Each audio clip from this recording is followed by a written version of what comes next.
Hello everyone. Hello. I'm here. It's Monday.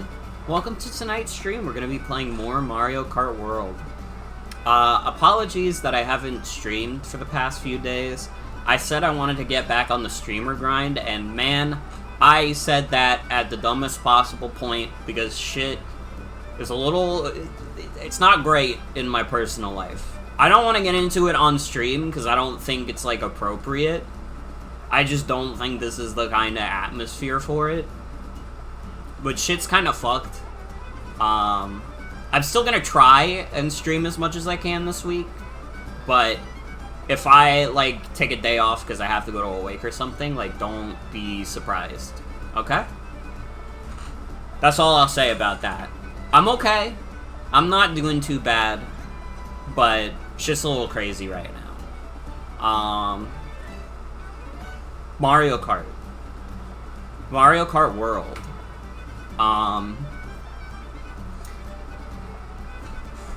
The YouTube video essayists are already going online to call this game dead, which is very funny. I saw a Blue Sky post that, like, really resonated with me about the whole thing, where it's like, everybody calling, like, Mario Kart World a dead game does not fucking remember the time when, like, online video games would just come out and they would never get patched, and you would just play it because you liked it. And that's how I feel about Mario Kart World. I didn't even need them to update it from, like, the initial, like, launch, really. I just think the game is fun. But people see that and they're like, oh, it's a dead game. What are you talking about? It's still, like, dude, like, almost everybody that bought a Switch 2 bought Mario Kart World. There's still plenty of people playing it. Like, I don't know. Maybe I'm crazy. Maybe Mario Kart World is dead, and when we go to find players, nobody will be online. Listen, I've played, like, an actual dead game before. Team Sonic Racing is a game I bought a month after launch, and already there was nobody online. It was literally like I asked one of my friends, hey, want to play Team Sonic Racing with me? They said yeah, and we got into a lobby, and it was literally just us. And that was it. Alright, you want to talk about a dead fucking game? There you go. And I like Team Sonic Racing. I think that's a great game. But nobody else thought so, apparently. Anyways, I'm joined by my friend Joan. Oh, fuck, the phone is ringing. Oh, no. Here's the secret lore, if you don't know about the beauty of this chat, is that Faye did join in while Morgan was doing introductions, and she just said, like, everybody ready for, like, Among Us Thursday, Spampton Cock, Monday, Spampton Penis, yes, or something. I don't remember the exact wording, but she said something along those lines. That's great. Awesome. Oh, I haven't even refreshed the chat since I last streamed. There we go.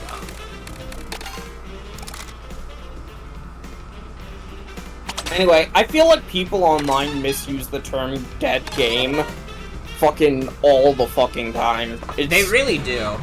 It's like, literally, like, people were calling, like, Monster Hunter Wilds a dead game because it had, like, less people playing than Monster Hunter World, and it's like, no, that doesn't make it a dead game. It makes it a game that has intense, like, computer demands, and people would rather play the lower end shit. Yeah. I'm genuinely shocked Capcom still hasn't really done much with the performance of that game. I feel like that would be, like... I'm sure they're, like, scrambling for it, but the thing is that Wilds had, like, an entire, like, setup for content to create post, like, launch, because that's how they do Monster Hunters these days. In fact, it's to the point where, like, people are like, Wilds is such a crazy release, it's so unfinished, it's so bad. Rise was literally, admittedly, unfinished at release. It's, like, insane. people, like, have really selective amnesia, like, they forget Rise pre-Sunbreak existed, that people genuinely did kind of hate a lot of fucking pre-Sunbreak Rise, because it was just, like, full of, like, the end game shit you had to do in Rise was fucking rampages, which was so bad that they completely removed rampages from Sunbreak. It's like, they forget that the previous Monster Hunter game isn't, like, this shining example of a gem, and the same is also true for World. World also kind of has Yuki basing, and World also kind of has, like, really bad, like, fucking... really bad endgame grinds, like, fucking... just do Pulve Tear-Off, like, 1,000 times in a row, or even, like, even post-fucking DLC, do, like, Safi Jiva 10 times in a row. It's like, I don't know. These people have really collective memories when it comes to understanding the receptions of games, so they always go back to the previous entry like it's some critical darling. I gotta say also, and, like, this is coming from someone who finds, like, video game sales numbers really fascinating. Monster Hunter Wild's, like, falling off in terms of the sales is, like... I mean, it was bound to happen. The game has not had very good word of mouth. But, you know... It is the Monster Hunter people who have already put 300 hours into Rise and 300 hours into World, which is the same me, are going to continue playing Wilds because Wilds still has content in it that they haven't seen yet. Right. I can go back to Rise and shit and play that shit, but it would be content I know like the back of my hand. The only reason I would go back is if I wanted to see, like, a new weapon and, like, try the entire thing over from scratch. Which I've already did once! Shout out to Soul with the 5 watch streak also. That's true. Oh shit, you're already online. I need to get out of fucking free roam. Yeah. Free roam is, like, fun. I do genuinely wish more free roam stuff was available while waiting for online lobbies. Yeah. It makes sense that they're not, like, all available, because, like, it would probably be awkward to start a P-Switch challenge and then fucking, like, not be able to do it in time. Yeah.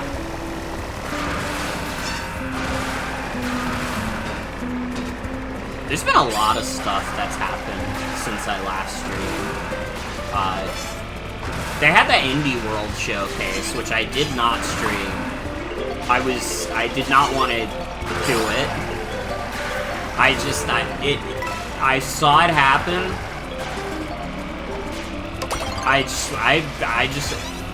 I remember, like, waking up at, like, 8:30 and being like, oh, the Indie World is in, like, 20 minutes.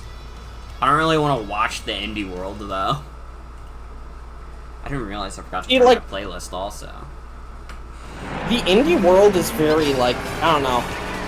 A lot of people nowadays are, I think, slightly rightfully making fun of the Nintendo trailer, because it's very much appeal to the lowest common denominator, and it's very much a guy with this kind of voice talking about what's in this cool new video game. And, like, the Indie World was just 100% that, and then sometimes the actual developers would be on screen. I don't know, I'm a little, like, tired of the Nintendo of America presenters. I mean, I don't necessarily have a problem with that. I don't know, I just, like... Because I already watched, like, the Pokemon Presents and the Nintendo Direct within, like, the same month. And, like, I kind of got my hopes up on both of them. I was like, I don't need to do this a third time. What the fuck am I even gonna expect from an indie showcase? They'll just show anything. And I'm not saying that as, like, a negative. It's just that, like, it might all just be games that I'm not interested in. Which, to be fair, it wasn't. They had UFO 50, which I want to check out. I bought that on Switch. Yeah, you know what's really interesting? Is that Silk Song will be on the Switch too, and it will be displayed sometime this month. but it'll be displayed as a playable demo at Gamescom. Yeah, Nothing they're like about doing it that at with, the Indie Direct. They're doing that with Microsoft, aren't they? No, the Nintendo Switch said that, Nintendo Germany said that it would be available at their booth at Gamescom. Oh, I thought that was a Microsoft thing for some reason. I don't know, they sort of partnered with Microsoft for specifically, releasing day and date with their, ROG Xbox handhelds. That, 5 people are gonna buy? Yeah. The apartheid Steam Deck. God. Oh, dude. Yo, wait, is that person's username Black K-Dash based? Parabitty-bug riding a bitty buggy? Wait, you're spitting. I should do that. I don't care if it's not, my preferred stats. We're doing it because it's cute. I mean, I can deal with high acceleration. I wish I was, good at King of Fighters. That game's hard, but I really, really like how it looks. At least how 13 looks. I know that makes me, a basic bitch. Because a lot of people are like, oh man, these fucking KOF 13 dick riders, but, nothing you say is gonna make me change my mind from thinking that game looks fucking beautiful.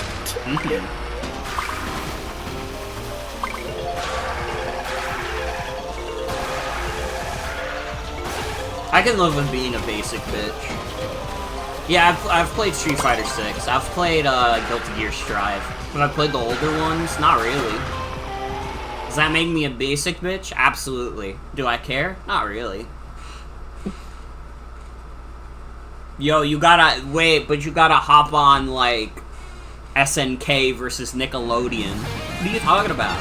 I'm not gonna do that. Wait, that would be fire, bro! Holy shit! Wait, can we... Let's hop on Mugen. Let's make SNK versus Nickelodeon. Yeah, I watched a video about Mugen recently, and it made me, want to try it. I mean, I've always wanted to try Mugen, but I'm, too lazy to figure out how to set it up. Was it the fucking Guile Windquote Mugen video? I think so. I think so. Good old Guile Windquote. I think it's the only Guile Creator of Windquote Sienna's iconic... In fact, Sienna was, a fucking writing assistant for the fucking Asuka video by Guile Windquote. God, I just thinking about SNK versus SpongeBob, bro, or SNK versus Nickelodeon.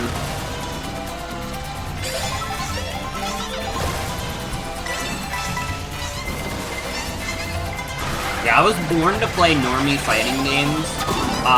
Forced to... not forced, but also forced to be friends with people who only play weirdo fighting games. Let's hop on Madden 2016. I don't want to. Why not? No thanks, you can keep it. Oh yeah, but it's clean though. It's got football in it. I'm still pissed that EA is actively supporting this system, but still hasn't licensed SimCity SNES to be, or Sim and SNES to be published on the fucking online service. If EA did that, then I would be like, okay, EA, you got me there. That's halfway decent. I got 7. I got 8. Once again, you have beaten me. I don't know if you see my record versus you. Every time I try to join on you, it shows me my record versus you, and you're up 120 to 60. Oh yeah, if I joined from you, I could see that. I mean, you are playing with a little bit of a Mario Kart pervert. It's fair. I can't even think about how many hours I've put into Mario Kart 8 from the Wii U game to the Switch port. Yeah, usually when I play Mario Kart 8, my brother just beats me, and like I don't question it. So instead of, and since we're playing in person, instead of like getting better, me and my sister just like tell my sister's dog to harass him and lick his face whenever we play. Wait, that's awesome. That's like a new strat. You could like bring the dog to like a Mario Kart tournament and, you know, make them fuck around. Yeah, I got that dog with me. No, not in me, with me. Need to join one day, but you're gonna be a little Timmy. It's okay to be a little Timmy. Everybody's a little Timmy at some point in their life. And anybody who, like, is, like, against, like, the little Timmies, it's like, brother, that was you. Why are you playing Mario Kart? First of all, yeah, why are you playing a children's video game if you can't handle the fact that there's little Timmies? Dude, there's little Timmies playing Call of Duty. Of course there's gonna be little Timmies playing Mario Kart. Speaking about little Timmies with guns and shit, I watched a little bit of Battlefield 6. I know that, like, I'm not a big fan of shooter games, but I always thought Battlefield's concept was interesting, of, like, 128 player fucking war maps. Like, that seems, like, really intense in a fun way, but it's still so cluttered. I don't know. It feels, like, stressful, because for every ally you have, there's another enemy, and it's so fucking dense that, like, you never get a moment of peace and quiet. It's, like, insane. Like, the vehicles seem cool, but the only people flying those planes are the perverts who do those, like, kill cams where they fucking pop out of the plane and then, like, rocket launch on somebody. Yeah.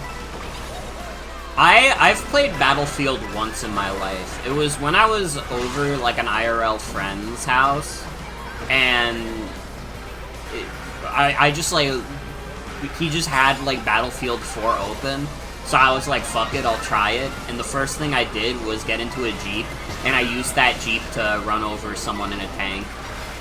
And that's my strongest, Awesome. That's my strongest memory of Battlefield, is the running over the person in the tank with a Jeep. I don't know if that's a feature, or if I bugged out the game, but it was funny. Yeah? I mean, it was clearly memorable enough that I remember it to this day. Does that mean I'm gonna play Battlefield 6? Probably not. I don't really have interest in, like, military shooters. Yeah, also that game costs $70 fucking dollars. Yeah, I could spend that on another... I could buy another copy of Donkey Kong, and that would be more worth my time than buying a copy of Battlefield 6. Honestly, like, okay, I know I've stated this before, you want to do that fucking, Nuzlocke on Sword and Shield, Scarlet and Violet, right? Yeah. And I'm, like, half tempted to buy the other version, but hearing that the DLC you buy for one version doesn't transfer to the other version is, like, kind of turning me off on that, you know? Yeah, I feel like it would be better not do that, because we could get into DLC shenanigans in the Nuzlocke. Yeah. I know you would fucking... You're not doing that Nuzlocke without the little sweetie. Exactly.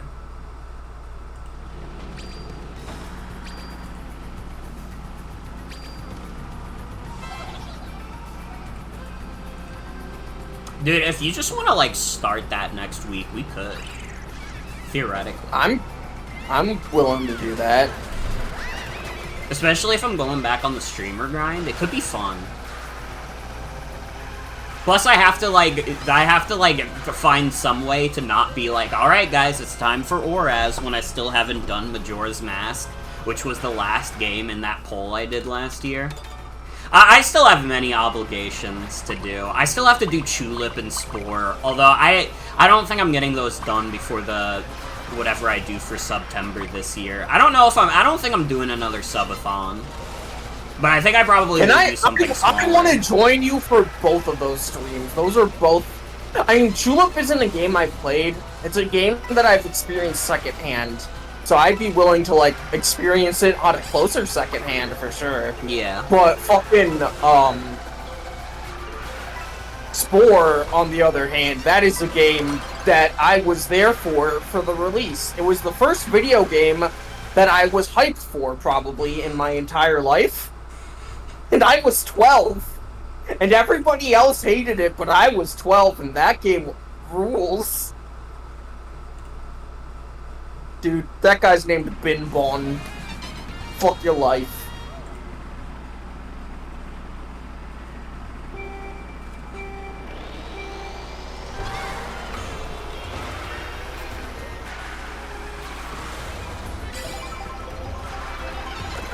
Yeah, welcome to the racist course.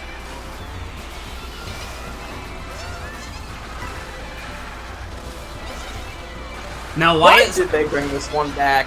Why does Daisy own land here? Oh man, I keep on getting recommended a short that's like, why is Daisy white? And I was like, oh man, this guy's cooking. And then I realized the person asking this question is the whitest motherfucker ever. And he calls her that, he says that she should be a literal, quote-unquote, ethnic princess. Oh, brother.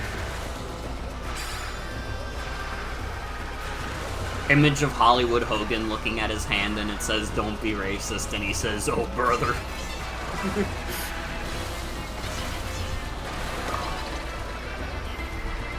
That reminds me that I saw, like, someone talk about, like, a really funny phrase that constantly enters their mind when they're in, like, really stupid discussions, where it's like, hi, white person here. I jack off to Goombas from Super Mario Brothers. Dude, I'm gonna start saying that. I'm not even gonna lie, that would be, like, really funny to insert. Especially, like, during a Mario party where we're all, like, getting at each other's throats, and then I just say that. Built-in defense to the fucking race card, I think. True! That's true! Because Mario Party is, like, the game that prompts people into playing the race card the most. At least true. From what I've seen of the streams where Valve has played that game, it is definitely that. But then again, that is also Valve, so he might just do that a whole lot, so... Yeah, probably. Valve's a funny individual. Valve's a little crazy, though. I was, like, watching, like, the tester, like, watch along that Scorpy did, and Valve was like, yeah, I remember, like, seeing the show on, like, 4chan back in the day, and I was like, this game is on 4chan? He was like, I don't know, he's 30-something, I didn't care. I'm not saying we have to cancel Bout for being on 4chan. It's just like, you could not waterboard that kind of information out of me. I would never, like, go on a stream and be like, yeah, I was browsing V and I saw this shit.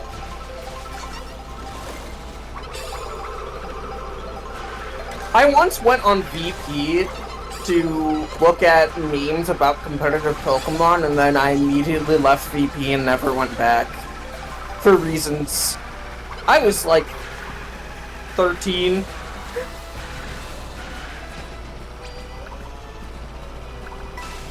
Yeah, I mean... I remember there was one time I, like, went on 4chan, and it was to spam a thread because someone was trying to, like, attack, like, a friend of mine at the time on 4chan, so I just spammed, like...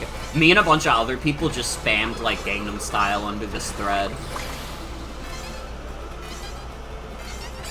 Based. This is what we call community defense. That's true. Please, have a seat. I am here to debate Steven Universe with you.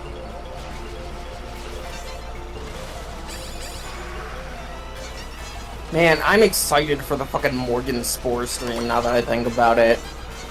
I will not just be watching, I will probably be in chat. We'll give you all the sick Spore tips and tricks. And also, since that is a video game from 2008, I will also let you know to save frequently and often, and also what mods I generally use. Aw, communication error. Yeah. Did you also get one? No, but I saw it on your stream. I might get one, who knows? It's still pretty early on in the race.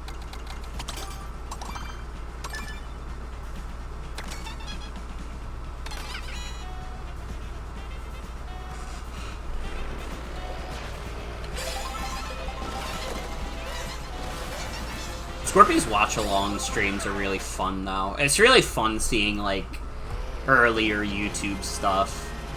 The tester itself is not, like, early YouTube, really, but, I mean, it's like an interesting ass show, for sure. Yeah, I was, like, really confused, because I remember a lot of controversy for one of these, like, video game reality TV shows things, where in an episode specifically about Street Fighter Cross Tekken, there was, like, an incident about, like, terrible, like, sexual harassment. And that became, like, a sticking point in the FGC for a while. Really? And, like, brought, like, a really bad stigma to, like, FGC stuff. But Dude, it wasn't the tester. I thought it was the tester.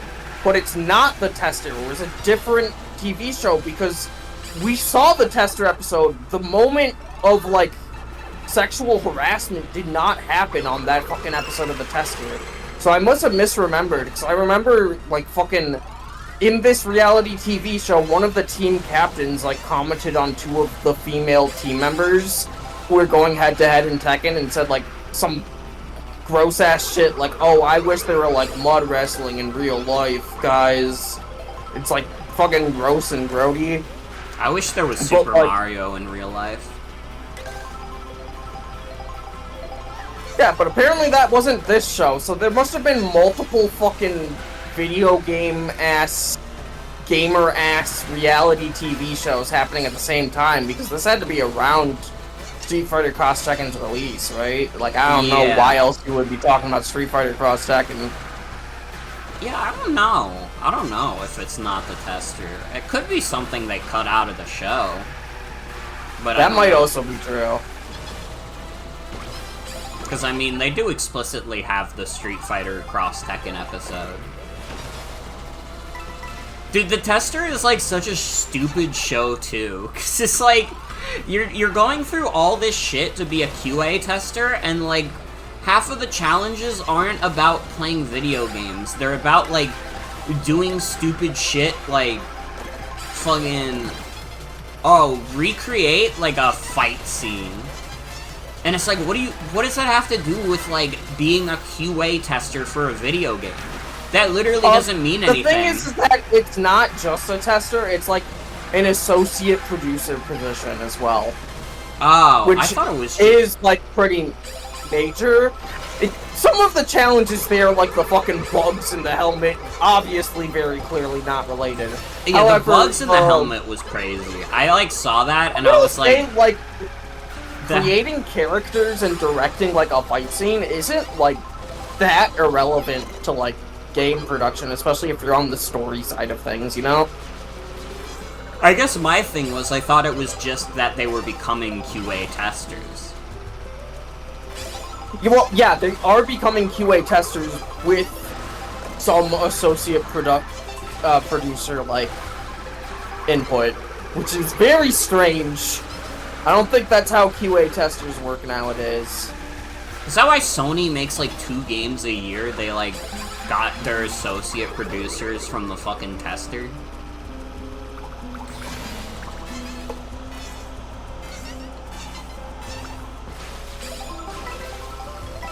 Maybe.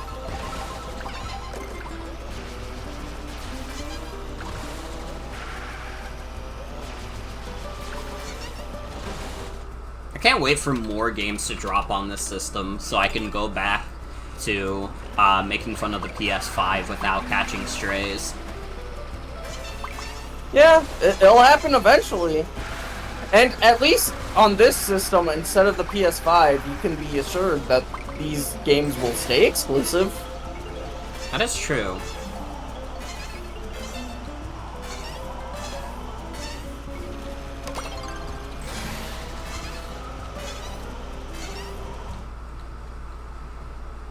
I mean, honestly, even if, like, Nintendo games started coming to PC, I feel like I probably would still get them for the Switch, because the Switch 2 is, like, more powerful than my Steam Deck. Yep. And that's, like, the important thing to me, is that, like, I like my handhelds. I like my handhelds. Not that I hate playing games on my computer, like, you know, I'll do it on streams and stuff, but... I do like having the option, but the issue is that the Steam Deck is kind of aged now. I do kind of wish there were games that did, like, PC to Switch transfer, like Hades sort of did during its initial release on the Switch, but, I don't know. I like the Switch. I like my setup for, like, when I'm sitting down, I can have it, like, kind of close to my computer and shit, so... Yeah. It's not that bad. But, like, I don't know, I was, like, seriously debating, do I get Fantasy Life on Steam or do I get it on the Switch? And finding out there was a physical Switch 2 release is what finally got me to change my mind. Yeah. But I was going with Steam for a while because I was like, okay, if I get it on Steam, I can play it on Steam Deck, which might be weaker and lower resolution than the Switch 2, but it'd still be, like, portable. And when I'm at my PC, like, I'm less likely to run into network errors if I do try to co-op and shit, because I've often run into network errors when trying to do, like, any internet stuff on my Switch 2. I think the Switch just doesn't like the way my internet's currently set up. Mm-hmm.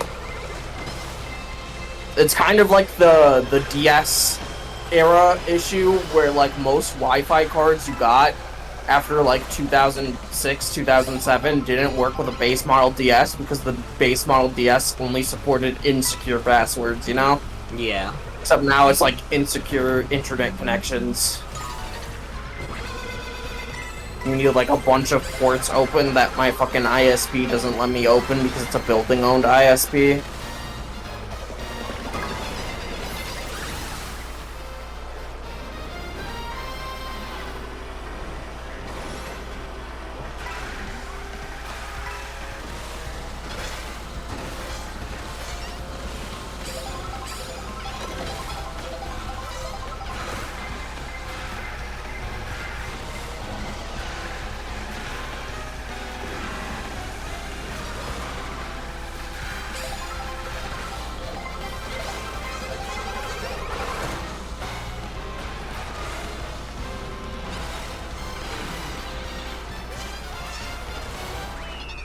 I got second. I got fourth. That's not bad. Once again, I'm in your shadow. It's no matter. Oh, It is no matter. We're both in the shadow of baby Rosalina. Baby Rosalina, who has a name that kind of seems like a baby Master Keyboard for it, so... no offense to if that's, like, an actual, like, Icelandic language word, but it does kind of look like a key smash in English.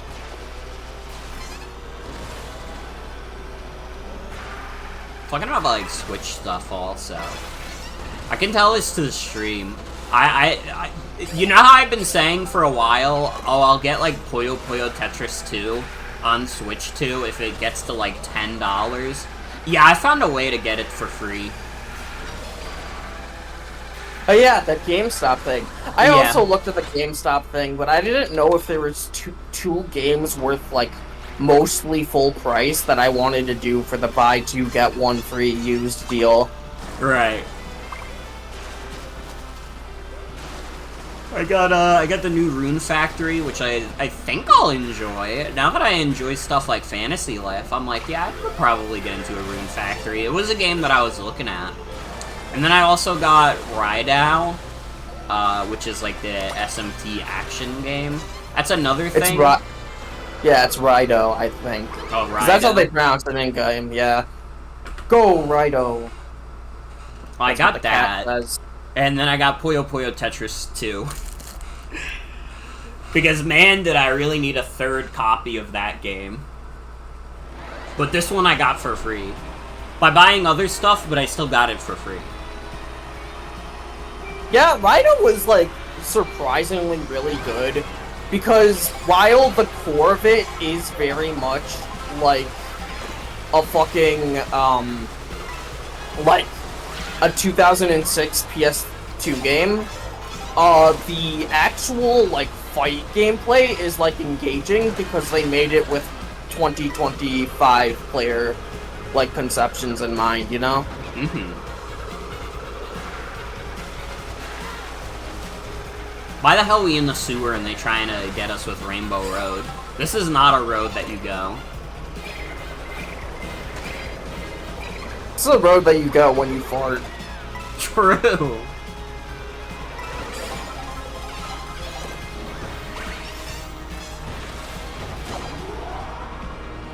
Oh yeah, other exciting Switch game news is that I beat Yakuza 0. And, you know, it is one of those things where I have to apologize. I really wasn't familiar with its game. I do still think that the beginning is kind of, like, way too slow, and it stays way too slow for too long. Like, I'm not a big fan of that game's early pacing, but once it gets going, like, towards the, like, middle chapters, it starts, like, becoming really breezy. But, like, in a good way.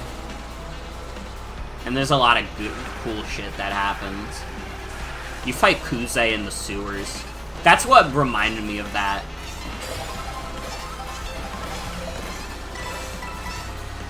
Yeah, I see a lot of, like, hype moments in Aura from that Kuze fight. Yeah, when they're covered in piss and shit water. Fuck, I tried getting on that rail, but it's actually pretty difficult. Now I'm in 6th. You stopped after Majima's first bit ends on a really engaging cliffhanger, and then the game's like, yo, you want to investigate real estate? I literally did not do any of the real estate shit. Like, as soon as I was done with that tutorial, I was like, I'm never touching this shit. And the only point of the real estate stuff is to make more money, and the game set in the fucking, like, Japan bubble economy that's all about making money. Like, you literally shit money when you fight dudes. Yeah. And it's like, I don't know, none of the abilities that you unlock from, like, the ability tree is, like, so worth it that I was like, oh my god, I gotta get money. I gotta get extra money so I can get all this shit. No, I beat the game, like, not having most of the abilities. Because it's like, it's not that hard of a game. Honestly, it's a little, like, too generous, even. Because, like, when you die in a fight, you'll go back to the beginning of the fight, but you will be fully healed. So, theoretically, if you went into the fight with, like, not optimal health, you could just, like, die and then start over with all your health back. Which is really funny. It kind of made... That was, like, a big thing that kind of made the game a little easy. Not that I'm complaining. I don't have a problem with the game being easy, necessarily. I just think it's funny, because it's, like... It kind of makes it so having all that money really is not worth it. Because all the healing items are really cheap, and, like... You're not really gonna need a lot of the abilities from the skill tree. It's weird. I get why people like Yakuza 0, and why some people even consider it the peak of the series. I'll take Yakuza 7 any day of the week, though. I'll take that game any day of the week over Yakuza 0. Fucking, I'd probably take Infinite Wealth over Yakuza 0. Which I think some Yakuza old heads would really rather me be dead for saying that. But I don't care. Alright? I really like Infinite Wealth, outside of the story being kind of wonky. The story is wonky. Then the story's pretty alright. Yeah. The story is wonky in Infinite Wealth, but I think it has a lot of really good character moments. It does also show Ichiban having negative Riz, though. Ichiban fumbled a bag bigger than anybody has ever in their entire life.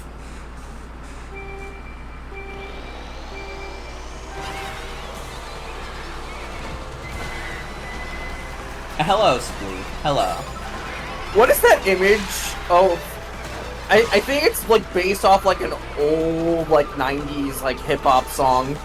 But, like, image of this, like, dude looking at the camera saying, like, oh my god, a beautiful woman, I will kill myself. Have you seen that image? No. What are you talking about? What are you saying? I think it's the dude from, like, I wish I was a little bit taller. I wish I had a card bomb so I could fuck. Or whatever the fuck he says in that YouTube group. I'm referencing a lot of things that I probably shouldn't, considering I don't know what I'm pretty much saying. Well, I know what that's from. I wish I had a car bump. I wish I was like 9 so I had balls. Lil. He has met no 6, so how I'm gonna come? Or something like that. I think that was like a pretty big one-hit wonder back in the day, wasn't it? Or maybe it's not a one-hit wonder. For some reason, I felt like it was something I saw on, like, Taught in the Shadows, like, One-Hit Wonderland. But I could be wrong.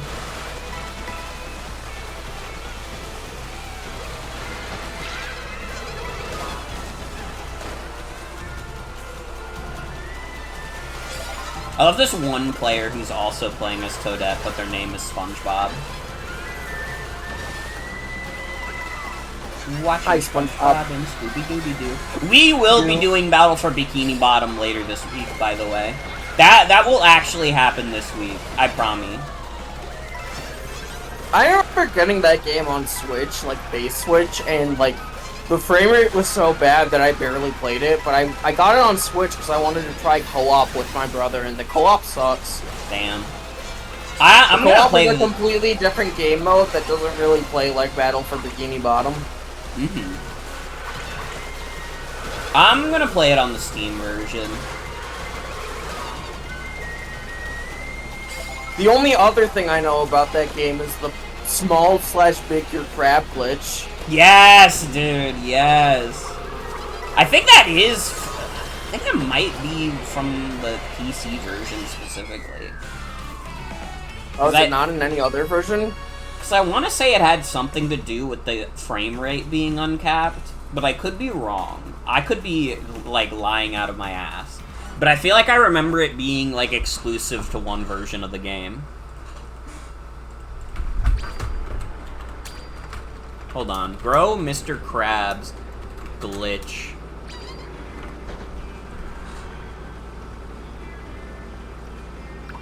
Okay, I got the fandom wiki for Super Mario Glitchy 4, so maybe I have to word this better. Bro, Mr. Krabs Battle for Bikini Bottom glitch. I hate fandom as a website and as a concept. I love fandom wikis. I love that like 13-year-olds with like no website knowledge can build their own wikis and just populate it with absolute garbage. And because fandom is a stupid shit-ass corporation, it sells all of that data and allows it to be web crawled. So it just like, and SEO boosts their own data. So these fucking fake-ass articles from kids who were just like trying to figure out how to make a website is now like top of Google results. It's really good. Yeah.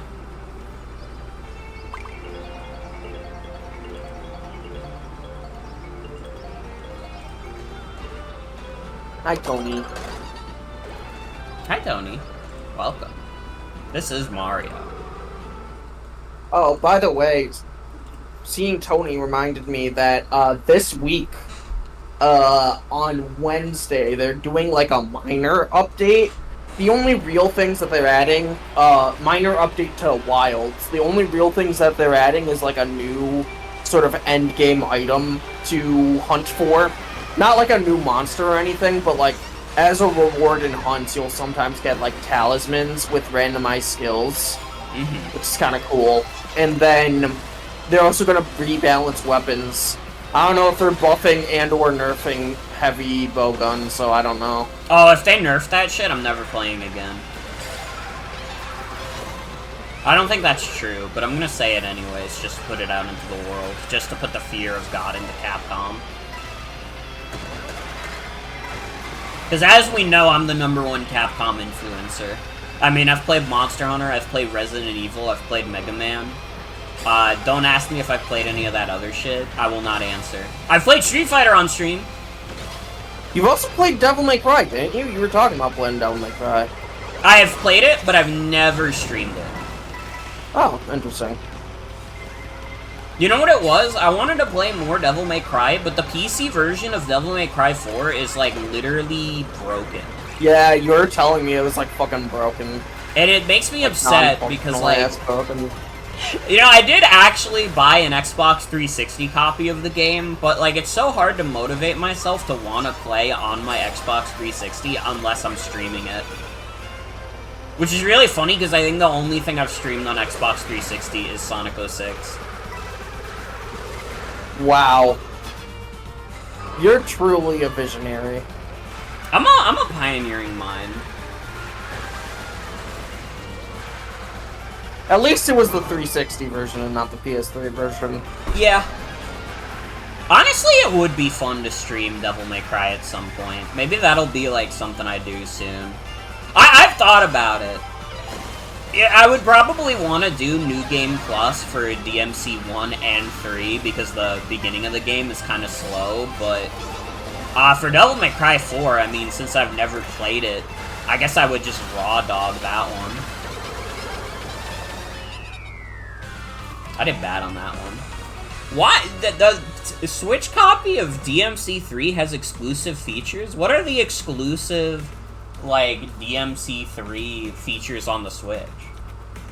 I'm really mad, because I got, like, the physical copy of the DMC trilogy, and it is one of those things where it was like, oh, code in the box for DMC 2 and 3, and it was like, oh, brother.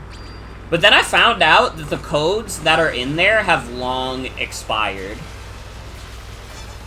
Oof. So I spent like $30 on a copy of just DMC 1 for the Switch. But also the cartridge says Devil May Cry Triple Pack. Which it shouldn't say, because it's not a triple pack. You have to use a download code to get the other games. And the other games had long expired. It's so weird, because I got the Mega Man Legacy collections physically. And even though those also had the dumb code in the box thing, which shouldn't be a thing for fucking those, but whatever. Those codes expire in like 100 years! You had plenty of time to buy this physical copy and put it into your Nintendo Switch. Devil May Cry? Nah, if you weren't there, you weren't there. Bitch.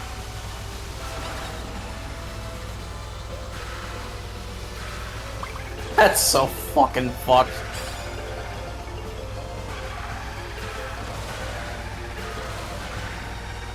You know what is a Capcom game that had a really similar life cycle to Wilds, with a lot of people calling it washed, and a lot of people getting, like, surprisingly low frame rates on their powerful computers and shit, and begging for optimization? Fucking Dragon's Dogma 2. I did hear about that. They never learned anything from that.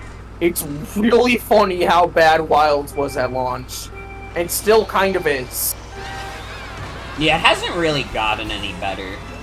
I got like a better CPU so I can play the game at 60 FPS. And like it's still like, but I have to play on the lowest graphics settings, so it looks like ass.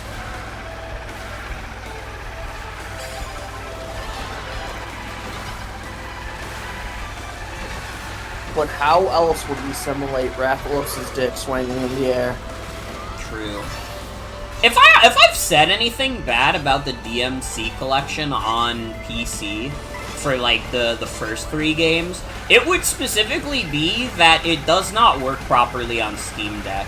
Like, it does not play the cutscenes that are in the game, which is like, if you're playing something like DMC, you're gonna want to see the cutscenes because they're so funny and goofy that it's like, why would you want to miss out on that?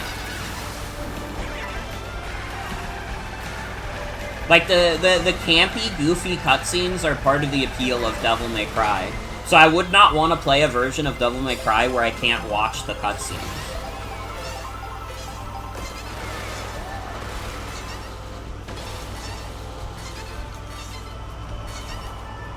think there's some fixed cutscenes you can install, but it still sucks shit. I'm sure by now someone's figured it out.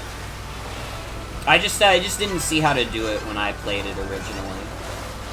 And I mean, I also have a little bit of trust issues because I saw people put out like a fix for DMC4 on PC, and I did the fix and it didn't work, and I still couldn't play DMC4 on PC. Fuck, this is making me go like I really should just stream Devil May Cry. It could be awesome. Be so awesome. Be so cool.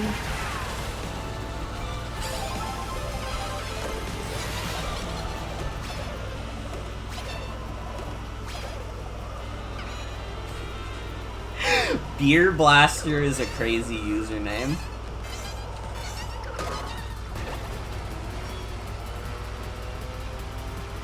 No way you're playing as Lakitu and your name is Beer Blaster. Lakitu is like so straight edge that it hurts. Lakitu will see you get like a little drunk at the bar and recognize that he has to be the driver, and he gets like really mad at you. Even though that was pretty much in the social contract that you guys like silently agreed upon would happen.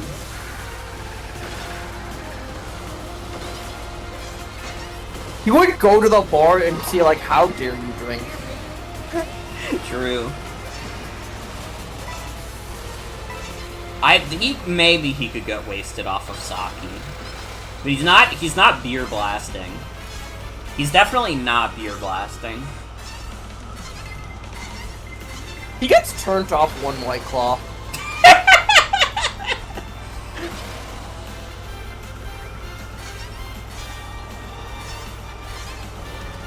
That's the real reason he doesn't drink, is because it drives him crazy. I'd say this is somebody who kind of gets turned off like 1.5 White Claws. And I have a weight that would suggest that I do not get turned off of that little alcohol, but I do. I get tipsy easily because of the medication I'm on, so I get it. That might actually be it. I don't know if I'm not supposed to take alcohol with my medication. I'm just gonna assume I probably shouldn't, because I don't generally enjoy alcohol anyway. I'm probably not supposed to have alcohol ever, but that's not gonna stop me. A little social drinking every now and then is, like, fine. Yeah, I do it if I'm, like, out with people, but, like, I don't know, last time I purchased alcohol to have at home, I was like, this is nothing. Yeah, I don't think I would, like, bring it home. Because it'd be, like, if that shit is gonna sit in the refrigerator for, like, a whole year before it all gets finished. Why is Toadette so happy about getting 16th place? Girl, you lost! Girl, you was eating wood. What was the one place that recently they had, like, a controversy where they had to, like, recall some cookies because they found, like, traces of wood in it? Was that Target? Does anybody in chat know what I'm talking about? I don't, sadly. Because I remember seeing, like, someone repost the, like, tweet that was like, girl, you was eating wood. The old post from, like, a Home Depot food got me feeling sick as fuck. Girl, you was eating wood. Bought a pack of Trulies like a year and a half ago, and at least half of them are still there. It'd be like that. It'd be like that. You know what is a fun drink that I enjoy drinking? What? Fucking novelty sodas.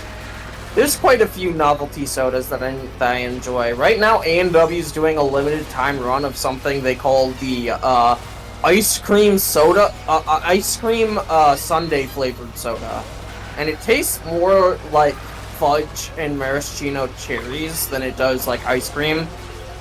But I guess those are the two big toppings on fucking ice cream sundaes, so.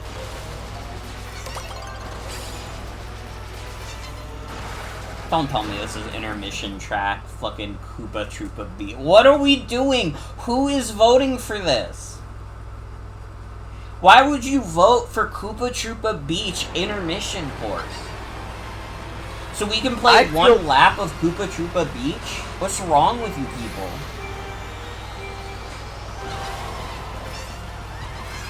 I don't know, they're just real fans of that rave that Koopa Troop is doing.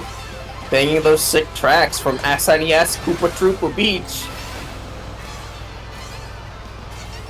You still need Cataquack and Dolphin? Listen, you can do that with like 2 pairs of Joy-Cons, alright? Don't make it my problem.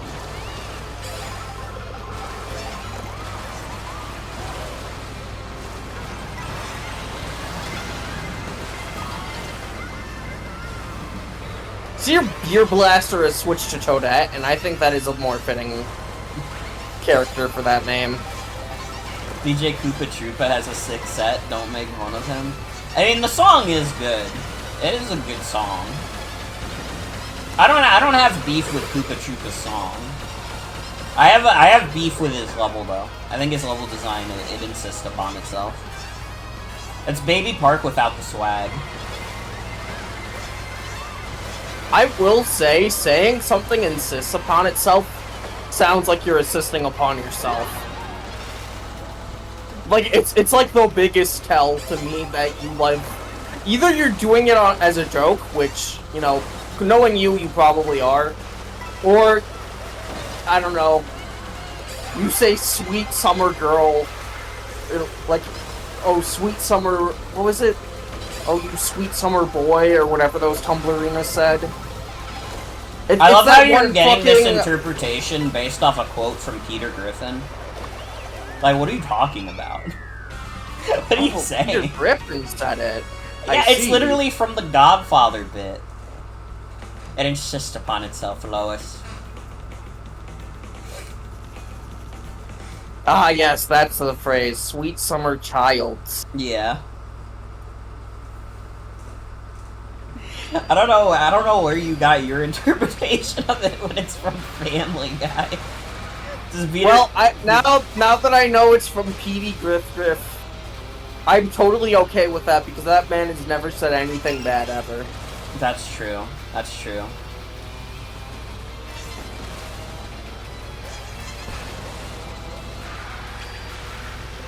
YouTube has like switched around from showing me like almost exclusively Family Guy clips to exclusively showing me Futurama clips. And dude, Futurama clips on average are way funnier than like Family Guy clips. There's a lot of person in our fucking group that's named #Oreo. That's why literally I got recommended a YouTube short of Futurama, and that's why I said to Jen, like, we need to watch Futurama together. Me and Jen are making it a mission to actually start watching stuff with each other. We're not doing it today, though. We didn't have time, but we want to. We want to watch the shitty War of the Worlds movie. Oh, I watched that, like, a couple of days ago. It was bad. I mean, yeah. It looks, like, really terrible, but it seems like it's hilarious because it's terrible.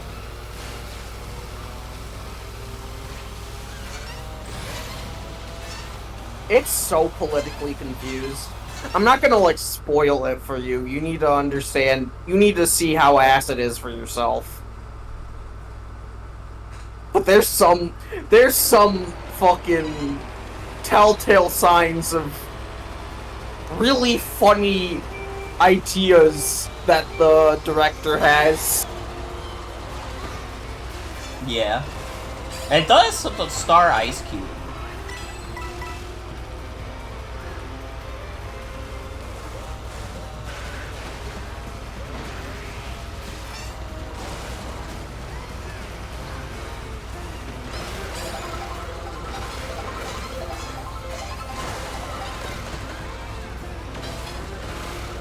Yeah, this is the Purple Coins song from Mario Galaxy.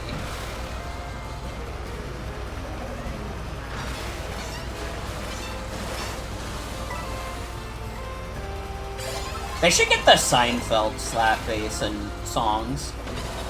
Every now and then, like, honestly, like, people talk about the Friend Inside Me Toby Fox post, but I think the better Toby Fox post remix is the Mega Man X yes. Seinfeld. Yeah. Yes, that one is so good.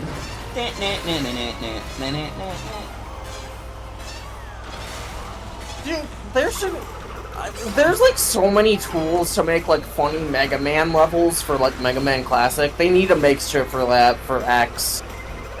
I feel like fucking having like a funny Mega Man X pack would be really good. Dude, I gotta play the Mega Man X games on stream. That's like another thing that needs to happen. Dude, there's literally like not enough time in this year for me to stream all the stuff I want. And like also stream the stuff I have to. Like, I can't believe it's already August, bruh.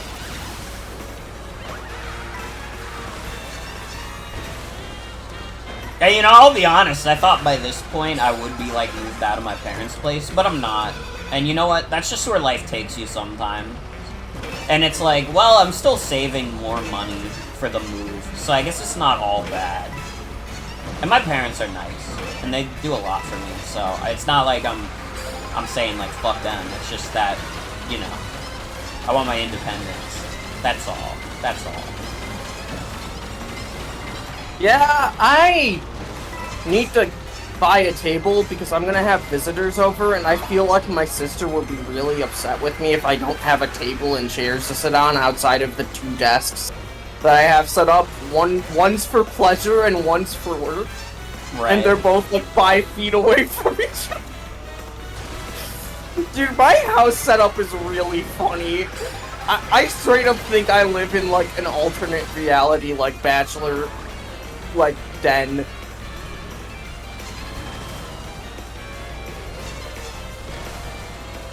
Women hate how little it takes for us to be happy. I'm woman. I hate how little it takes for me to be happy. That's exactly. Yeah, we're gonna go to Joan Living Spaces. I'm trying to think of all the Joans that I know, but it's really just you and Chimera Cauldron. I think those are the only Joans I know. We gotta find more Joans out in the wild so we can start Joan Living Spaces.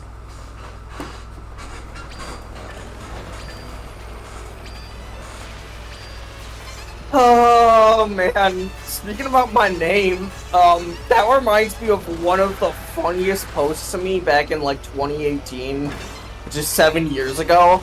My friend found like a shitty ass post from a shitty ass turf who was like, why are all these trans women naming themselves like a new hippie name like Violet?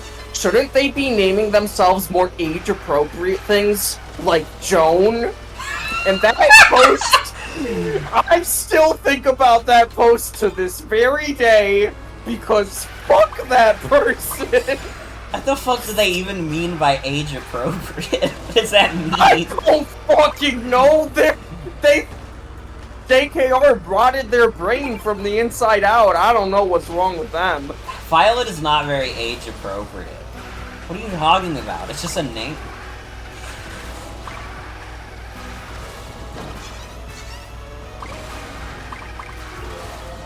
Revealing themselves as secretly 55-year-old. Is secretly revealing themselves as J.K. Rowling. That's a crazy typo, Jen. That's a crazy typo. I could never make that my name. Believing yourself, little tummy. Yeah, no, that's not gonna work for me, sadly. How do they feel about old cis ladies named Emily? I don't know. It's not age appropriate. That reminds me of the second thing that makes me upset. Joan is also what fucking people call J.K. Rowling because they're trying to own her by not using her preferred name or whatever. And I don't like that because that's my name. Don't do that.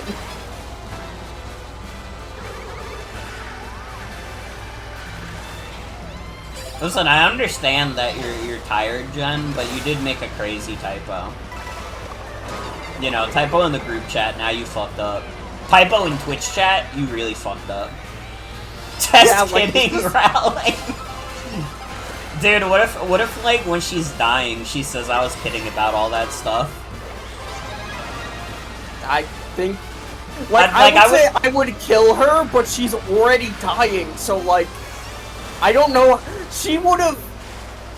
It would have been like I can't even lie. Like I would be mad about it, but I'd also be like, damn, she kind of was the greatest troll of our time.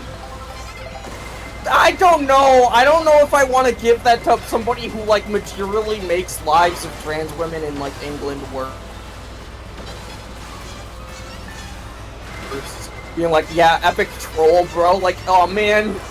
And also, you would know for a fact she's lying when she said she was just kidding about that stuff, because she has materially made lives of other people worse. You can't just kidding your way out of that, you know? Yeah, but what if she was trolling? Yeah, what if? You can own J.K. Rowling only by not batting an eye at any Harry Potter media. Thank God that's really easy to do, because Harry Potter sucks balls. Sports.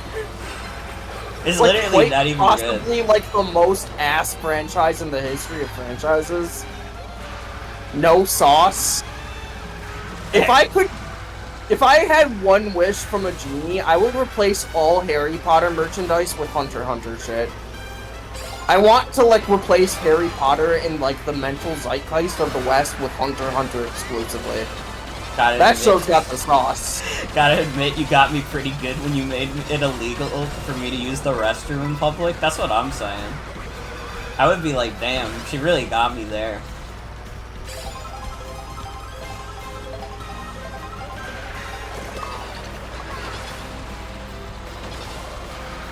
I like it, like, Harry Potter kind of exists exclusively for, like, millennials to, like, say what their personality is without, like, saying they're an introvert or an extrovert. Yeah, and we could replace all that Harry Potter house shit by asking people what Nen type they would be. Like, imagine! I want to live in the Hunter x Hunter universe, like, alternate universe where Hunter x Hunter is better than, like, more well-known than Harry Potter. Mostly I want to live in the universe where J.K. Rowling gets thrown into a volcano and we get to watch her flesh melt off her face. Yeah, that one's also a pretty good one. It's just satire, really though. If the YouTube gets mad at me for saying that, just so you know it was satire. I already said it would be funny if she trolled us, so... You know, I didn't really mean all that stuff. I didn't really mean all that stuff. I was just trolling. Yeah, we're just kidding Rowling. Exactly. We just do a little bit of trolling on this stream. That's all. I really like the mock rocket because if you like aren't looking very closely, like the front of the vehicle kind of looks like Spamton's head. You'd Spamson? Yeah.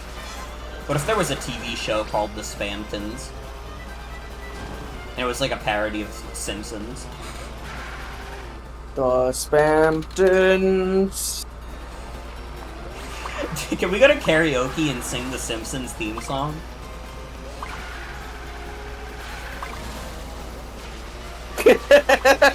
Why did that hit me so fucking late? Holy shit. It reminds me of the one post that's like someone singing Tequila at karaoke.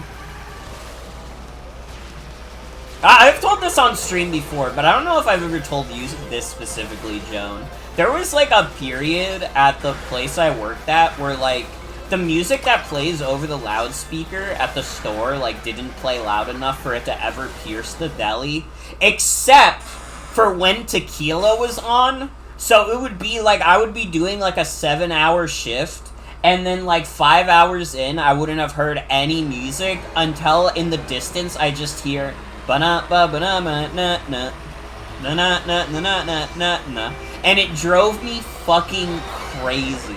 Every time Tequila was on, I thought I was going insane. It's literally like those YouTube videos that's like fucking like 3 hours of silence broken up by like a guy yawning.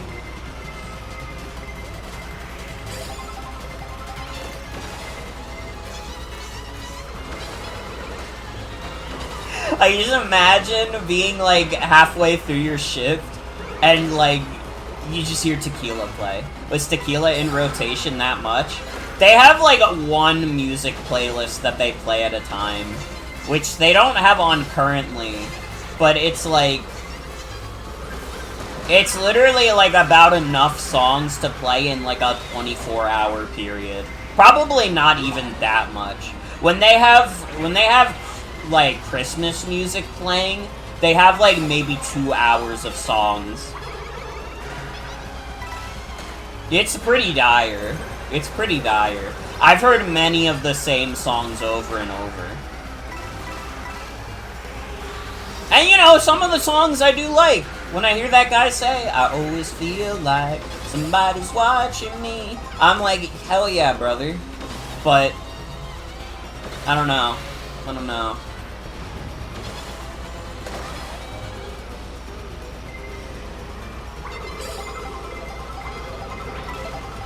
Honestly, I've been hearing different music at work because one of my coworkers, who's a full-timer, he's been blasting his own playlist.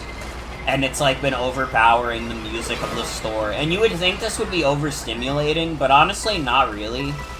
It's just been nice to hear, like, songs that aren't, like, the same, like, one-hit wonders from, like, the 80s.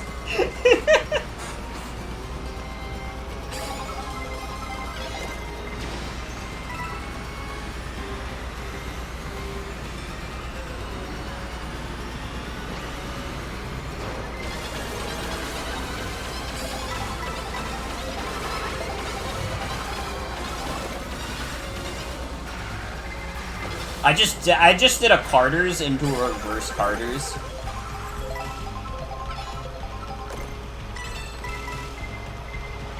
Oh wait, I'm getting carded. Oh, guys, it's okay.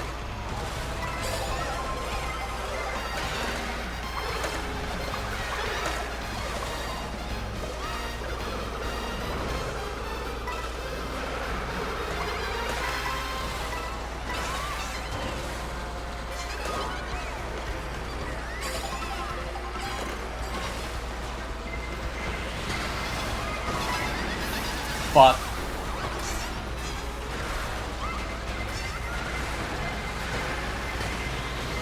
Fuck.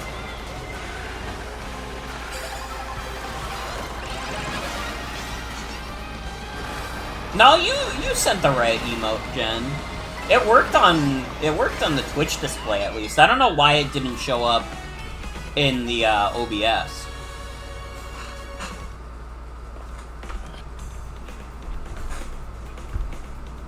I got a 6th. I'll take it. I got 9th, so I think we've done the funny numbers. Yes! Finally, 609. Yep, next I'm gonna get 20th and you're gonna get 4th. If we can... Oh, we actually do have 20 players in a lobby. It's feasible.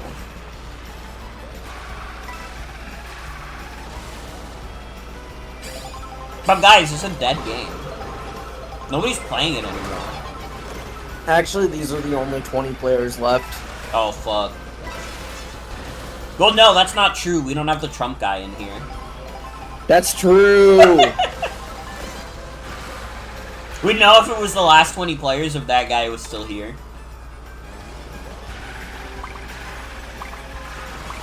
He probably changed his name to, like, I Heart Putin.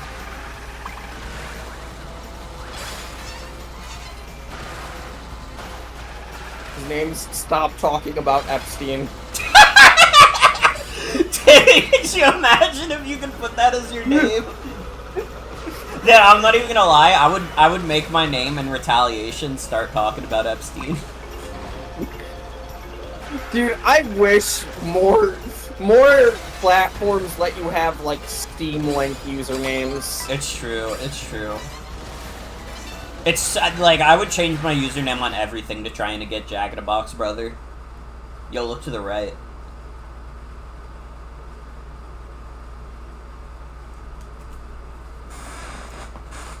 Never Yeah, seen... I would probably change to sensually interact with the crab again.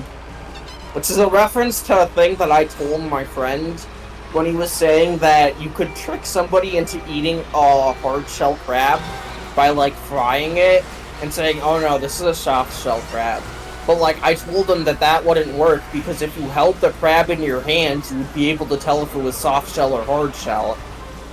And he was like, but you wouldn't know until you bite into it. And I was like, no, you can sensually interact with the crab in other ways than biting into it. And then that phrase just was, like, so funny to me.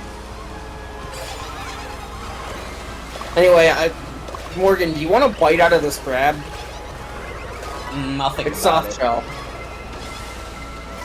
Think about it, maybe. XO, baby. What's the problem with eating a hard-shell crab over, like, a soft-shell crab? Well, like, eating a fried hard-shell crab, you would have to bite into the shell. But with a soft-shell crab, the shell, like, you can consume it. It's not gonna break your teeth or anything. It's not hard. But why are you eating it with the shell on to begin with? What's the benefit? The shell gives flavor for a soft-shell crab, and also it's easier to keep the shell on than to peel it off. But it hurts your teeth. No, but it's a soft-shell crab. So it doesn't hurt. No, I'm talking about the hard-shell crab. Oh. Well, the only reason you would fry a hard-shell crab before, like, taking the shell off is to trick somebody into thinking it was a soft-shell crab. Do people eat hard-shell crabs at all? Yes! They just take the crab meat out of the shell. Ah. They, like, pull it out with, like, forks and shit.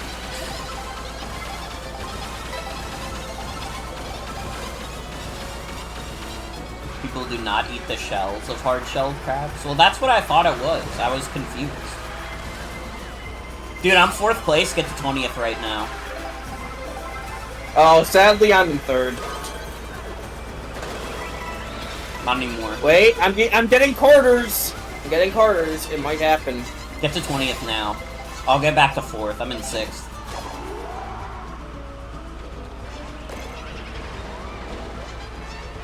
We are not parrotfish? So?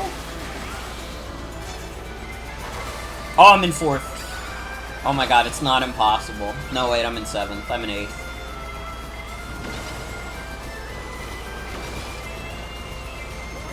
I'm in 18th, so I'm, like, close to getting 20th. I got a little harder at the end. I got 15. Not even close. I got 18th. What happened in 15-18? Did anything funny happen that year? Dude, wait. Number 5 was named Stink Drink. Dude, I would not drink the stink drink.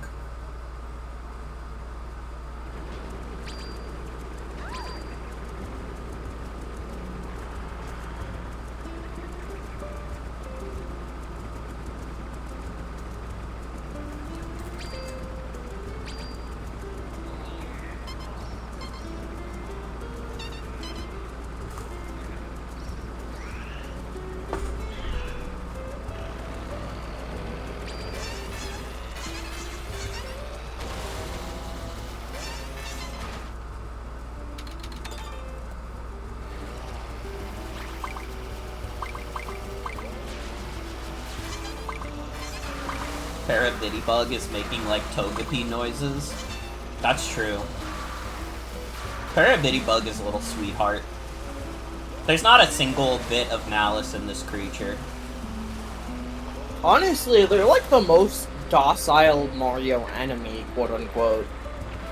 Do they ever actively engage toward Mario? No, they just fly around. And in a set pattern, too. I think Mario's fucked up for hurting them. That's true. Yo, we should make a dorkly animation about evil Mario.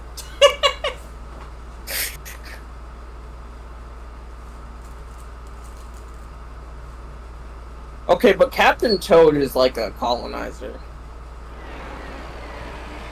I don't know if that's correct, but I said it because it sounds funny. Why you gotta disrespect my man like that? I like Captain Toad. He has a genuine appreciation for the world. Yeah, they said the same about Christopher Columbus. No. Come on.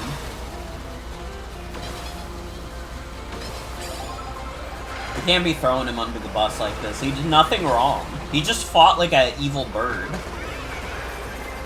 True.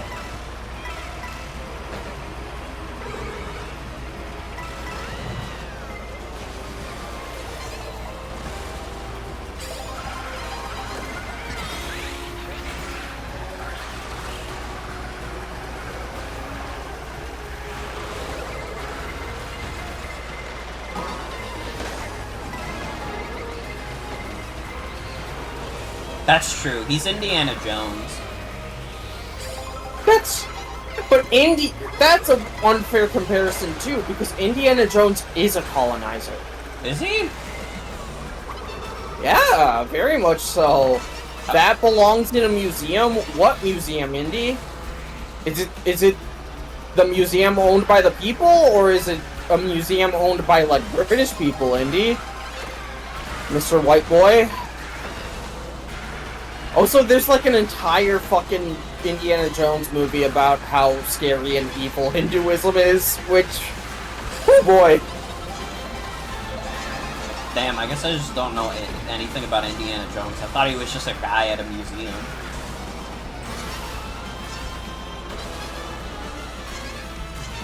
Or maybe what I've learned is that there shouldn't be guys at museums. Fuck, why'd there have to be a shock there? There are some genuinely good-hearted, like, museum curators, especially in this day and age, that actively, like, start funds to, like, if they do get artifacts from other cultures, like, to relocate them to better-fitting museums. Because a lot of the times, the way these end up in museums were because of, like, anonymous donations from other people. And so, like, I saw that there was, like, recently, like, I think some like, Ohio museum donated a bunch of, like, lost, Middle Mexico native, like, artifacts back to the tribes who originally owned them. So, like, there's some people at museums who actually do want to preserve this history, but not in a way that's like, wow, look at these people and their history that we stole, and more like, hey, if this is part of somebody else's history, then it should be given to them, and then they should have the final say about what happens to it, right? Mm-hmm. Yeah, and also Indiana Jones and the Mystery of the Big Boner.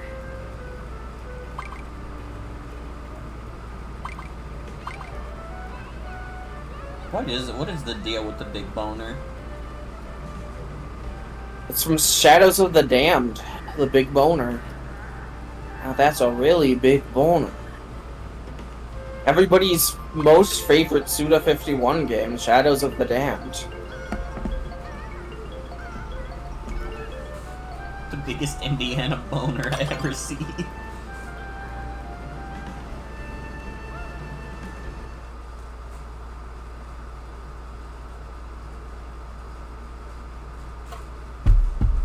Oh god, you know what got announced while I was fucking gone?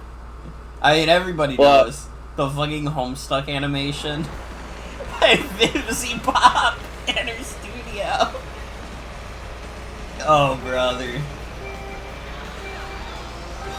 Listen, it's mean to say, it's never been more vindicating to think that Homestuck is dumb.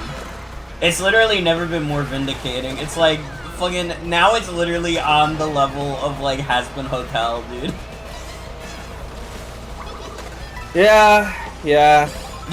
All the Every so often, I think about the Homestuck character that, like, speaks in a very racist Japanese accent. And then there's also a Homestuck character that spoke in a very obvious and also racist black accent. I'm not surprised. I think Andrew Hussey is kind of sussy. The Homestuck Yeah. slur replacement project. Yup! Like, listen, I'm not gonna say that Homestuck had no value. Cause, like, there is something to be said about it being, like, one of the only, like, truly big, like, multimedia projects that's ever really been made. It's just not good, though. It's just not that good.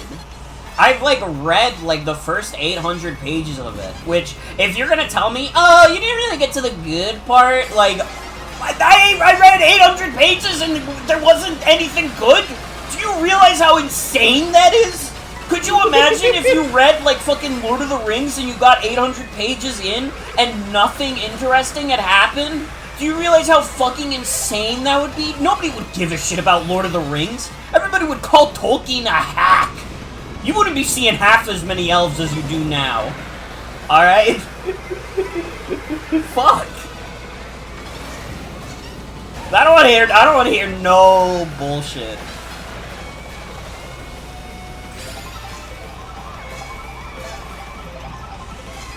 I will say that might be a matter of taste and matter of, like, patience, because that fucking comic is so fucking long, but I will also say that I wouldn't say that I didn't enjoy the parts of it that I did read, but it was too long for its own good, and then I didn't read the rest of it, you know?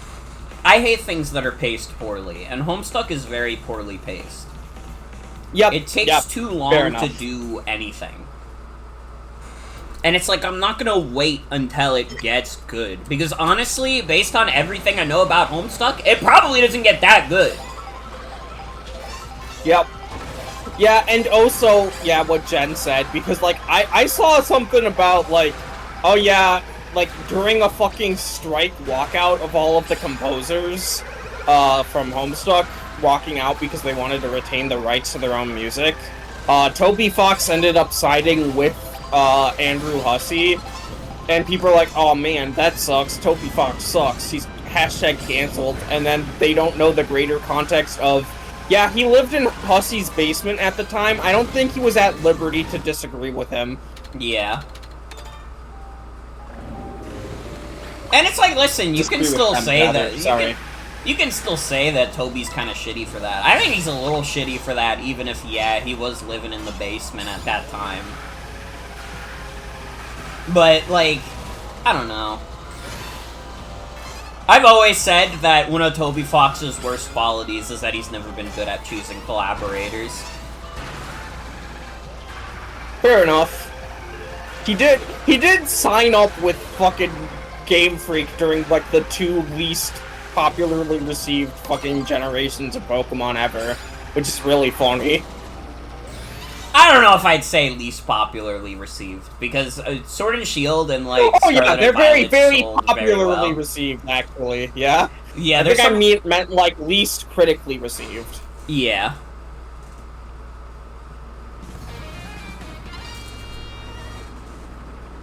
Well, there's this character named, Vriska. Boo! That's basically all I have to say about Homestuck, I think. That wasn't an invitation. I haven't read that far in Homestuck. Like I said, I only read the first 800 pages.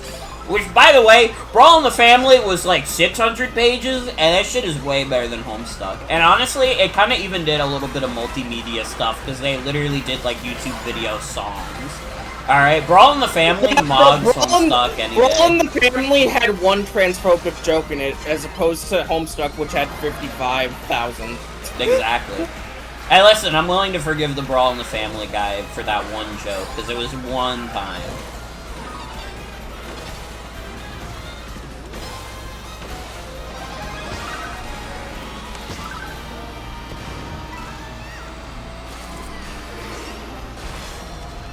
Although, man, it's been so long, I don't even remember what the transphobic joke was.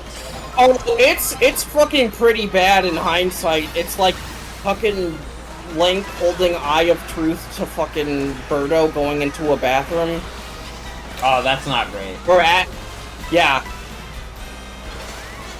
I wouldn't be surprised if they bad. get rid of that one in the book. Because that's pretty bad. That, or he goes full Sin City mode, and not Sin City, what is it called? Like, Sinville, just becomes a fucking shit-ass turf. I read that comic when I was a kid. I regret it completely now. I don't even know what Sin City is, I'm gonna be real. I will admit, I was reading it more because of the cute romance between, like, the nerdy boy and the succubus. More so than anything else going on in that comic, but it was like a black and white comic drawn by somebody who has now been infected with bad proteins in his brain and does not talk. It does not. I say that's just speculation. It's now written by somebody who is a very openly turfy and says a lot of stupid, dumb bullshit. Mm-hmm.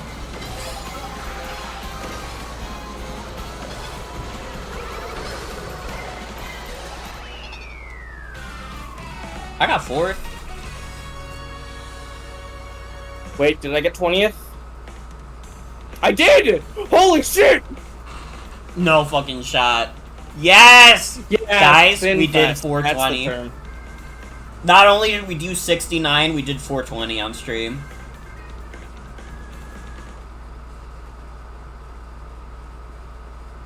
Yeah, Sinfest was the comic I was thinking about. 'Tis a shame because there was like early parts of the comic that genuinely felt like there was like a weird message of like not caring about what like fucking like I don't know, the repressive forces think about like sex and like people like that. And then now he's just like a full-on turf smurf, and that's like insane. Bro, fuck you. Fuck that guy, bro. Ugh. I feel so bad for having enjoyed his comic even for the smallest period of time when it was like in 2008 and I was like literally 12. Cause like that was the raciest comic I've ever seen at that point, and like, oh man, fuck him. Now the raciest comic I've seen is Superman getting his back blown out by Batman. That's not that racy. Listen, Not compared to the stuff I saw. Not compared to the stuff I've literally seen today. Come on. Listen, I was on a short time limit to come up with something racy, alright? If you got something more racy than Superman and Batman fucking, like, you're gonna have to put it on the table, because otherwise, like, it's just Batman's dick on the table. Do not invite me to put things on the table. I know better than this. You already, like, talked about, like, some, like, werewolf TF, like, artist you follow on Pixiv. There's nothing you could do that could surprise me at this point. I mean, literally, the thing that I saw today was from them, so yeah. This time it was skunks. Smile. I don't have any comment on skunks, but I'm sure some of the scent enjoyers in chat will.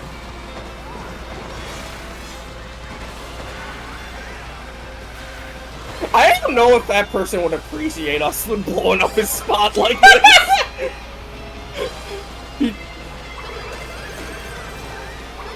Is he blowing up the spot just to talk about a porn artist? Maybe. Probably not. He's pretty fucking famous. You're a scent enjoyer, you like to get paid? If you're only a scent enjoyer, you don't enjoy getting paid that much. Alright, I'm all about big dollars here. I'm talking $100 bills I'm a exclusively. percent enjoyer. I want my royalties. But you're not getting any royalties from my stream, I'm sorry. I make so little as I is. already know that. Yeah, I already know that. Fucking, that's never gonna be part of the contract. I'm here as a friend. Yay. Oh no, free publicity as an artist. Yeah, what the hell? Oh, on the stream where like 90% of all the viewers are like perverts who would probably enjoy that kind of shit.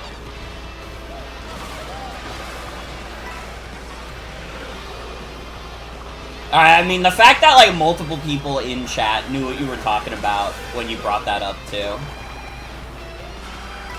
I didn't. Yeah. I'm free. I'm free of it, but other people in chat already knew.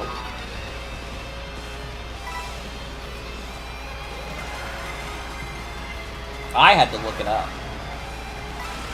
This is getting dangerously close to a communal goon set. What are you talking about? We're just talking candidly about this kind of thing.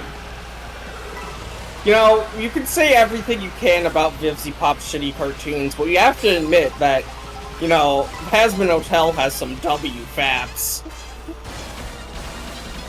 That was the first use of the term W-faps that I saw on the, like, fucking Know Your Meme page.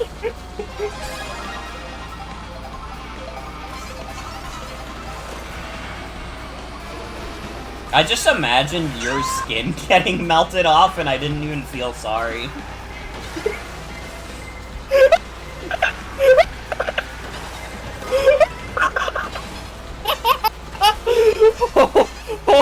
Holy shit!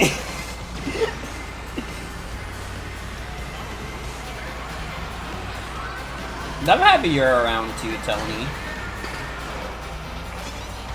I wouldn't call you milquetoast. You're a fun individual.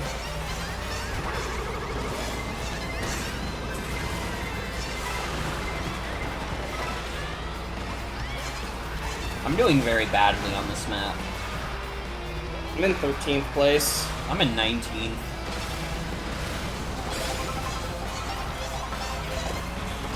Hey V, thank you for the resub, 28 months. Fuck, my notifications aren't working, I guess. Because why would they work?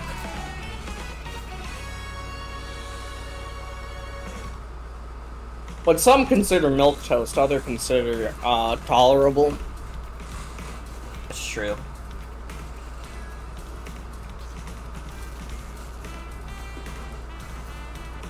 But I'm glad that you're here, Tony.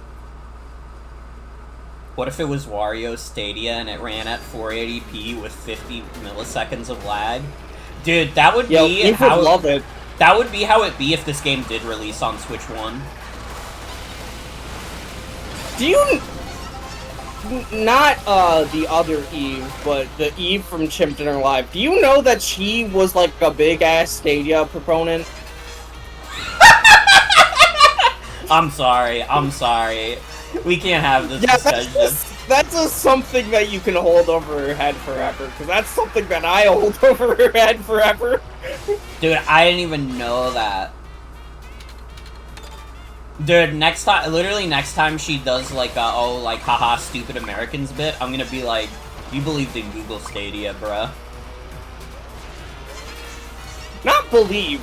She used Google Stadia. That's even worse. That's even worse.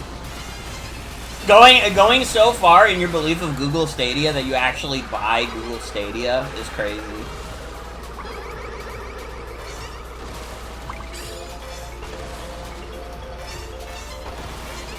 Maybe it's a better product if she lives in a denser country. It's really not any better. Google Stadia was bad everywhere.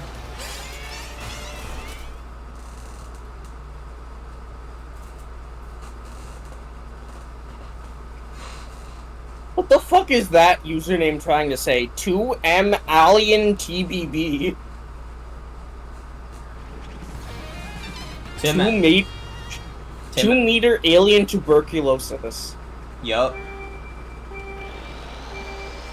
How are you supposed to use a Google Stadium? That's what I'm saying. No, it's like Pokemon Stadium. You had to play the fucking mini games and play with rental Googles. Play with rental Googles. Dude, unironically, we should do rentals on stream. I've thought about that literally since, like, the Big Yellow video came out, like, 2 years ago at this point. I'm like, damn, we should play rentals on stream. Which cup rentals? Prime or, like, free play. I was free for all is the one you can use 6 mons in, right? Prime you can use 6 mons too. Oh. I think the one that Prime is level 100. I think the one she described was free for all. Free for all is 50 set, so. Yeah, I think it was that one.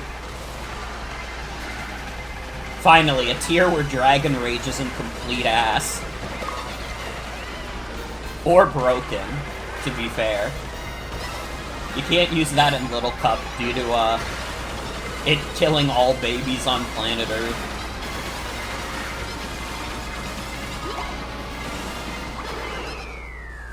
I got carded a little bit at the end, but I still got, number 9. I don't know if they're gonna put mini games in it, and that makes me sad. I think from one of the most accurate leaks that we've seen, and this has been confirmed from what little we do know about the game, because, like, not fully confirmed, but some of the details he said were confirmed. Like, he predicted, like, league points, and victory points, and, like, rentals and stuff like that.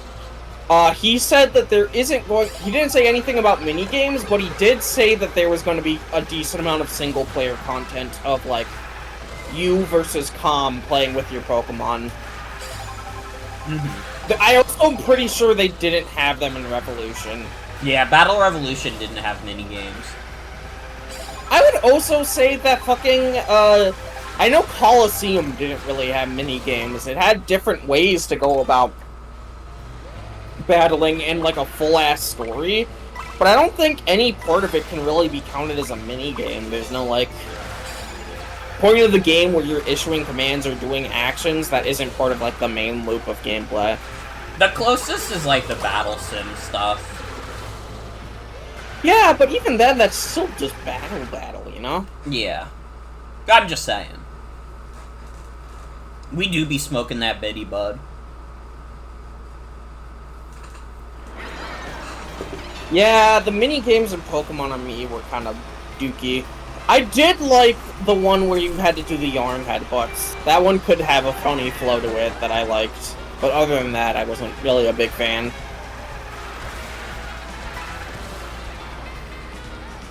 Dude, wait, Rhyhorn Racing being in Pokemon Legends ZA could be clean, though. I'm not even gonna lie. Bring back Rhyhorn Racing? I mean, I guess that was a planned feature for Pokemon, like, Pokemon X and Y second before they scrapped it, but... Unless there was, like, a mini-game named Rhyhorn Racing in fucking Stadium 2.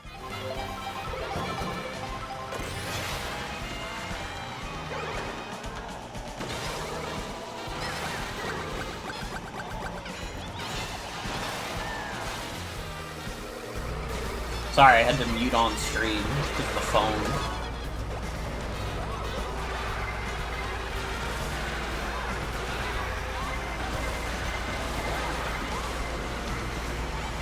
That's a little fucked up to have to wait for Pokemon Legends to be the next big Switch game. I was really hoping they would have something for September.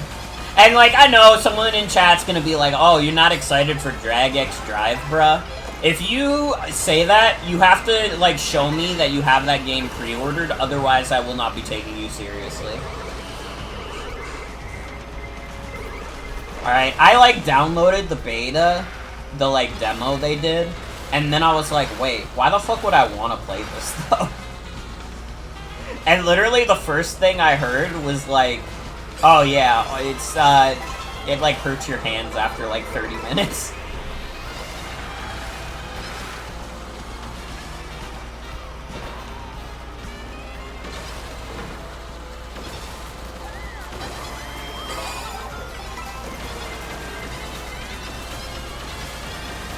Oh yeah, Kirby DLC, but that's not like a big game release. I am excited for it though. I'm gonna... I think I've said this already. They did say Kirby Air Riders is this year, and they also said Metroid Prime 4 was this year. And Hyrule Warriors. I want to hope that one of those 3 games comes out in September. Yeah. Ideally, one of them might even come out this month, but I doubt that. I don't know. It's like too late for that to happen. Yeah. You know what? I'll fucking settle for them releasing Path of Radiance on NSL this month. True, that's true shit.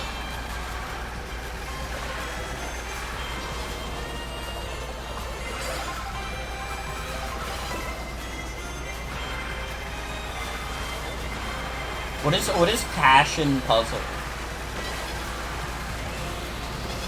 Oh, that's a porn slide puzzle game. I guess The that majority makes of what's on the eShop. Yeah.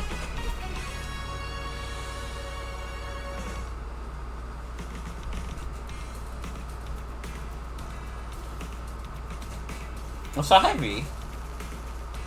Pokemon's coming out in October. Before October, I definitely need to buy a table and also a new suit that fits my big belly. Because I have a wedding in October, and then I also have to host my brother and sister at my apartment because my family's going to be hosting other people at their apartment, and the wedding's here in Chicago.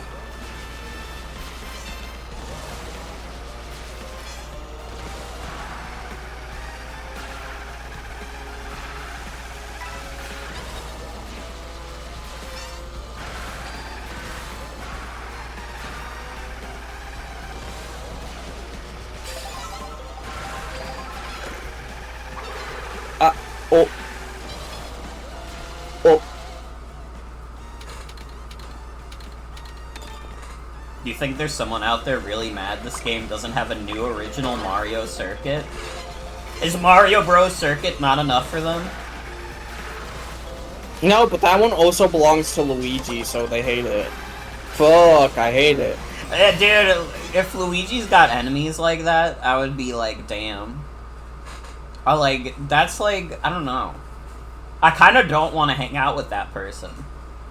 I think if there's someone who's mad that it's like Mario Bros. Circuit now instead of just Mario Circuit, I'd be like, get out of my house, your vibe is off. Like, yeah, it's not the same thing, but it's also like, yeah, but it has Luigi this time, so it's even better. You're gonna turn down Luigi? Are you insane?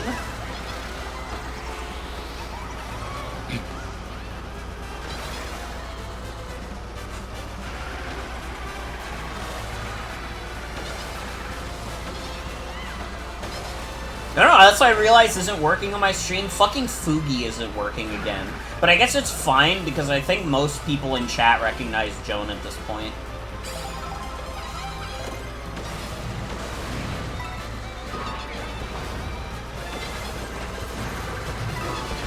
Dude, there's straight up a terrorist on this track. Yeah.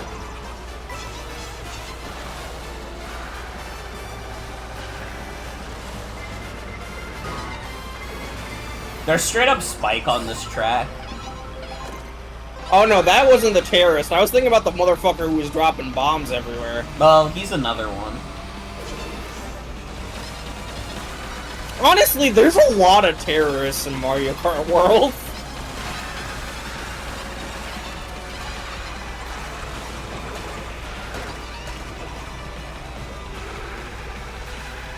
Yeah, I like... fucked up real bad. Like I Osama. fucked up super.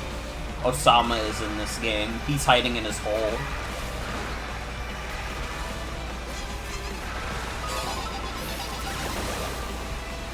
What do the Mario brothers think about 9/11?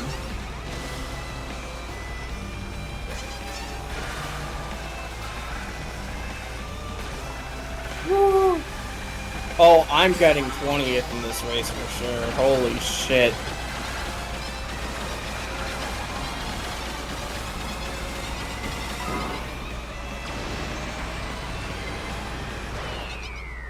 I got 15. Hey, at least it wasn't Brooklyn is crazy. That's fucking crazy. That's a really good response.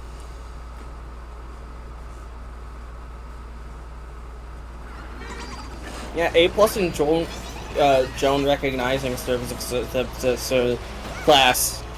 The If you aced the test, so now you can rank up into a Jonomancer.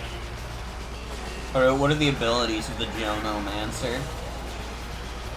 Everything's in your life's the same, but you can tell Joan apart from other people. Ah, okay, okay.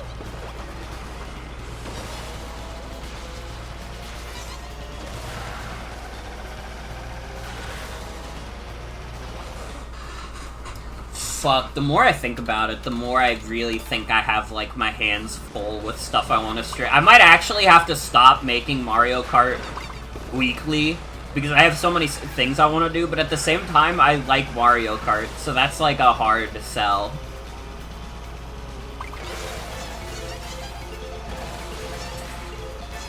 Morgan becomes a 6-stream-a-week streamer. Immediately burns the fuck out. Literally, though, like, I think I could probably do 5 streams a week for a bit. I don't think I could do 6 streams a week. Every time I've tried to do 6 streams a week, it's, like, gone badly. I think that's why I burnt out a lot early on in streaming. What if I stream Spore for you instead? You watch. Okay, but we pretend like it's me the whole time, so the audience isn't any wiser. And anybody who heard the plan, you have to be eliminated now. Yeah, I have OBS. You can just send me your scene, and then we'll like set it up, and then I'll like stream my copy of Spore, but then you would be the one talking. Oh my god, wait! There's like so much like potential hilarity in that setup, because like I'd open up the creature creator and you would be talking about your design process, and I would just make the most fucking rancid looking motherfucker on planet Earth, and you have to justify it. I mean, to be fair, I probably also would make a rancid beast.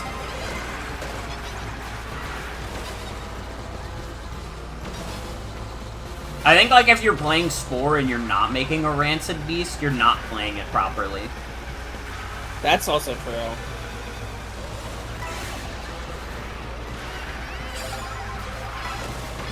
Yeah, I don't know. I probably will have to retire Mario Kart Monday for a bit, because I have so much I want to stream.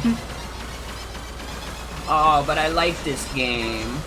Oh, but so much stuff to stream. I'm Homer. I'm sad streamer boy Homer. I'm sad streamer boy Homer. I miss the boy Bart. He died the other day, because I didn't pick him up from school, because I was too sad. I was too busy streaming.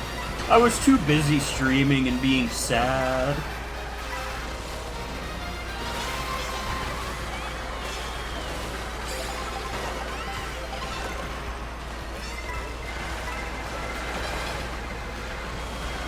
I literally need karting, is the fucked up thing.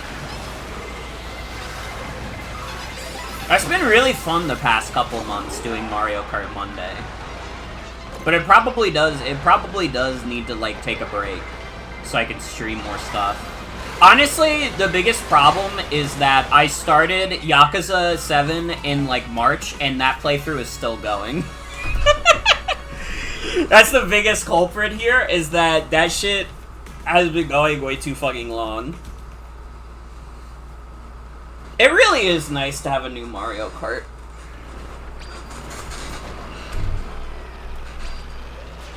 So nice to have a new Mario Gangnam Style kart. True.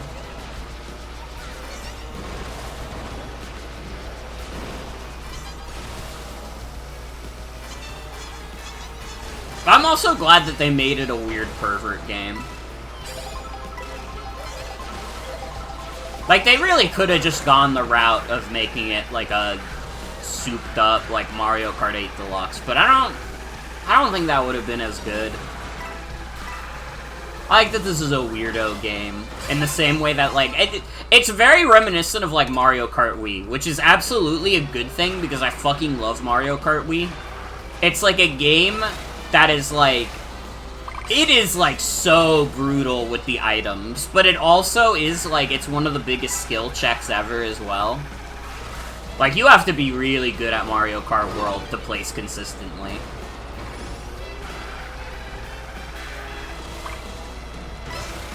Honestly, the thing is, like, parkour isn't even inefficient a lot if you know like, when to properly use it. Which does require a lot of map knowledge. But...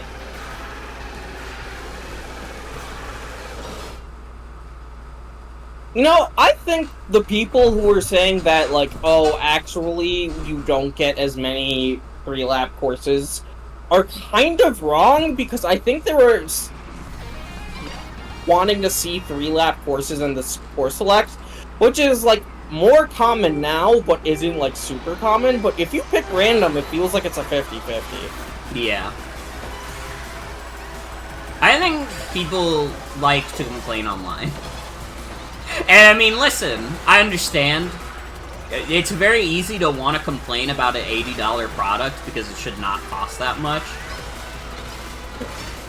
I also feel like a lot of them probably don't own the $80 product, but just hate it on principle because it's $80.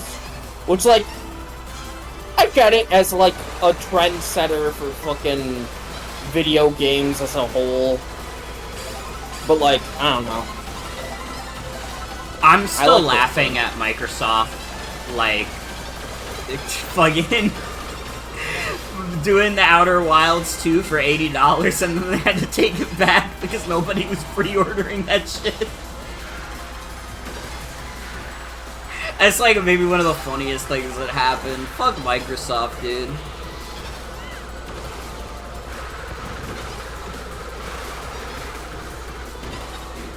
That is true also. A lot of people did get the bundle. Yeah. It's like the world's fakest $80 game, because it's really $50. Yeah. And when you consider this is a $50 game, really good $50 game. No one will pre-order at $70 either. True shit. Still raised the price of the Series X. I can't make fun of them too much for raising the price of the Series X, though, because they inexplicably raised the price of the original Switch. Which doesn't fucking make any sense, because that shit came out 8 years ago. I mean, these are all things that are only happening in the United States, and they're only happening because of tariffs. I mean...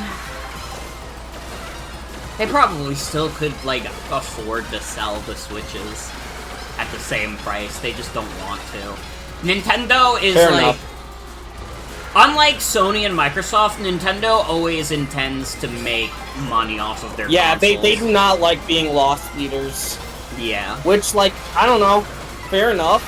Very strange, though. If any company can afford to be a loss leader, it's like Nintendo. Yeah, because they sell, like, 1 Because quadrillion like, copies. attachment rate is, like, really high. Yeah. Especially nowadays, like... it was still pretty high, like, for, like, Wii U and, like, 3DS and stuff, but, like, dude, the attach rate of, like, Switch 1 games is actually, like, insane, considering how much that system is sold. Like, a third of all people who bought a Nintendo Switch also bought Animal Crossing New Horizons. And based on the discussion online, you would think that everybody in the world fucking hates that game, but that's actually just because none of us are on TikTok, and all the TikTok girlies love it. Also, probably a good portion of those TikTok girlies did not play the 3DS game that you all compare it to, so... yeah. There's that. Because the 3DS is, like... it's weird to think about it, but even though the 3DS was relatively successful, it is the least successful out of Nintendo's handhelds. It sold the least. It sold less than the GBA. Depends on if you consider the fucking Virtual Boy a handheld, which you shouldn't, because that means you're a pervert. If you consider the Virtual Boy, if you consider the Virtual Boy a handheld, I'd love to hear what you consider, like, the fucking Oculus Quest.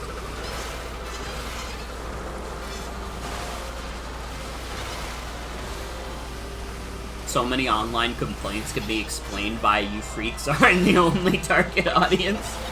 Yeah. Yeah.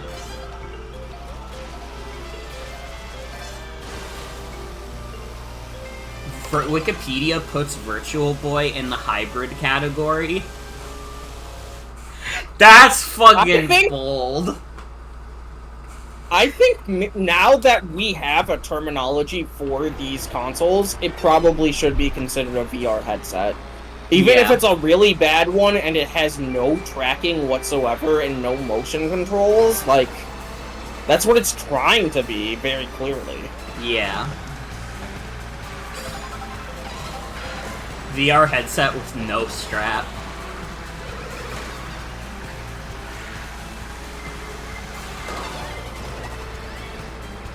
A hybrid console is insane, because you can't even plug the fucking Virtual Boy into a TV. Like, that feels like a key component for a hybrid console to be a hybrid console, right? The ability to plug it into a TV? Yeah.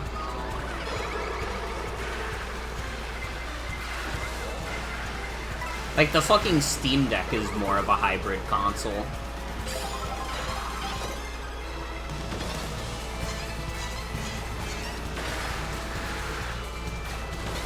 Or else are you gonna put it in the VR headset? It's a VR headset. It's not a good one, but it is one.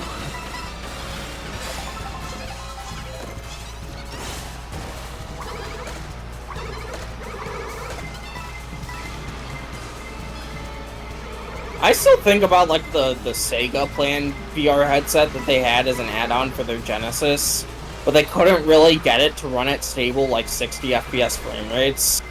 Because, like, and that would be an issue because of, like, dizziness and whatnot. Yeah. It's just, like, very interesting. And I like, it's also very fucking Sega. Did you know that the Sega Model 2 arcade system, the one that played Virtua Fighter 2, basically used, like, very recently declassified, like, military intelligence to have a 3D system that can map textures to polygons? What the hell? Which is previously, like, impossible to do, prior to, like, the Model 2 coming out in '94. Fuck, I should've used my Mega Mush. Or, like, not impossible to do, but, like, prior to '93 with, like, the Model/Model 2. I don't know, Yu Suzuki is a very interesting person. AM2 is a very interesting team. Category for consoles with the controller built in. Consoles with the controller built in. Fucking most Ataris, right? I don't know, I don't think so. I mean, I guess not the Jaguar or the 7200, but I thought the 2600 had the controllers built in. Dude! Captain Toad Treasure Tracker is on Nintendo Music. Yes! Oh. Dude, I've been doing that laugh at work and it gets them every time. I love the SpongeBob Surfer incidental. Oh, dude! It's like, literally, if I just want to make my coworkers chuckle over something really stupid, I just do the SpongeBob Surfer laugh, and they're like, yo, that's funny. He made me experience high tide!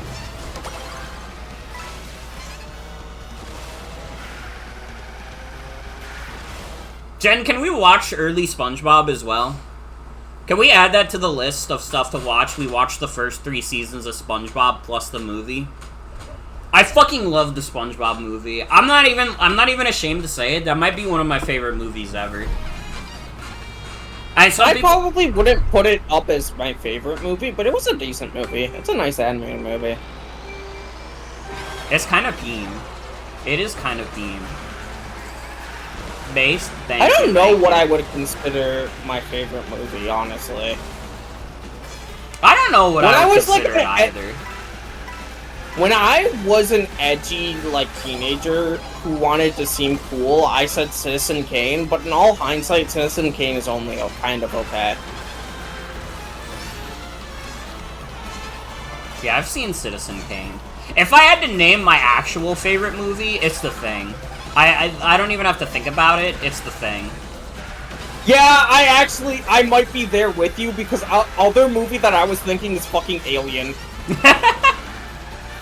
I don't know, man, old horror hits different. Alien's really good. I should watch Aliens. Not Aliens, Aliens is the sequel. Alien 1 is my personal favorite. Aliens is also pretty cool, but I definitely like that less than Alien. Mm-hmm.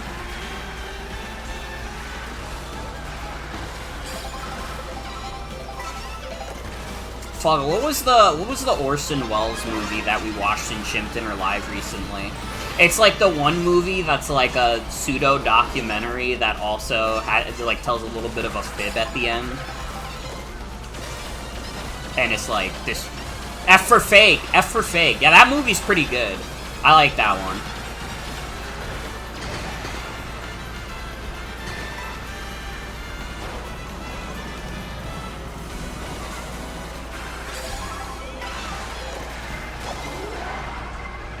Putting Captain Toad on Nintendo Music before 3D World is kind of crazy. It is a little crazy, yeah. Especially because, like, 3D World straight up has, like, one of Nintendo's best OSTs. I don't know if I would place it as the #1. I might, actually. It's really fucking good. I don't know. Earthbound also is, like, really high up there for me. I don't know if I would consider, like... Would I say the Nintendo has, like... I think they generally have pretty good... Honestly, if I were to say games with the top 10 Nintendo OSTs, this fucking Mario Kart World... Oh, definitely, like, probably, World is in the discussion. World is probably top 5. The only knock that I will give to Mario Kart World is that it is a lot of remixes. Which, you know, that's just the vibe they're going for. I respect it. But it's not necessarily like an album. Like, the original music is still really good. Like, it is true. Fucking, Dry Bones Burnout, Rosalina, Ice Worlds, or whatever it's called, and, what's it called? The Bowser Castle in this game. Insanely good tracks, each one of them. Mario Kart 8 is half remixes too. That is true. That is true. You know, you're right.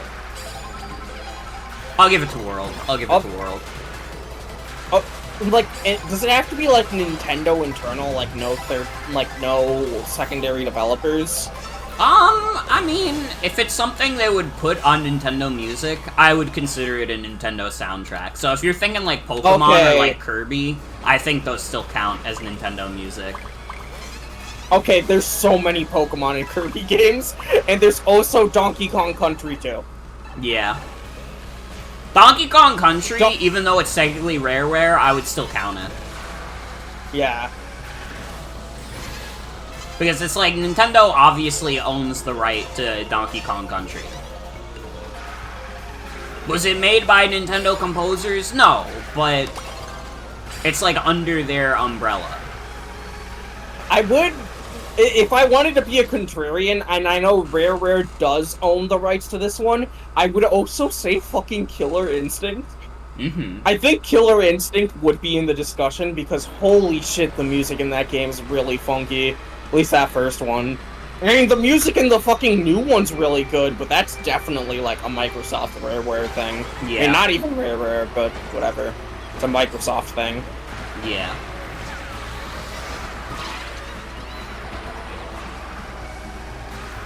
Yeah, Rare just had, like, really good composers.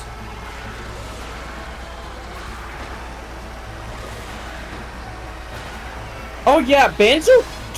I will say, like, personally, maybe it's because I haven't played too much of 2E, I think Banjo-Kazooie might be Greg... Why did I call him Greg? What is his name?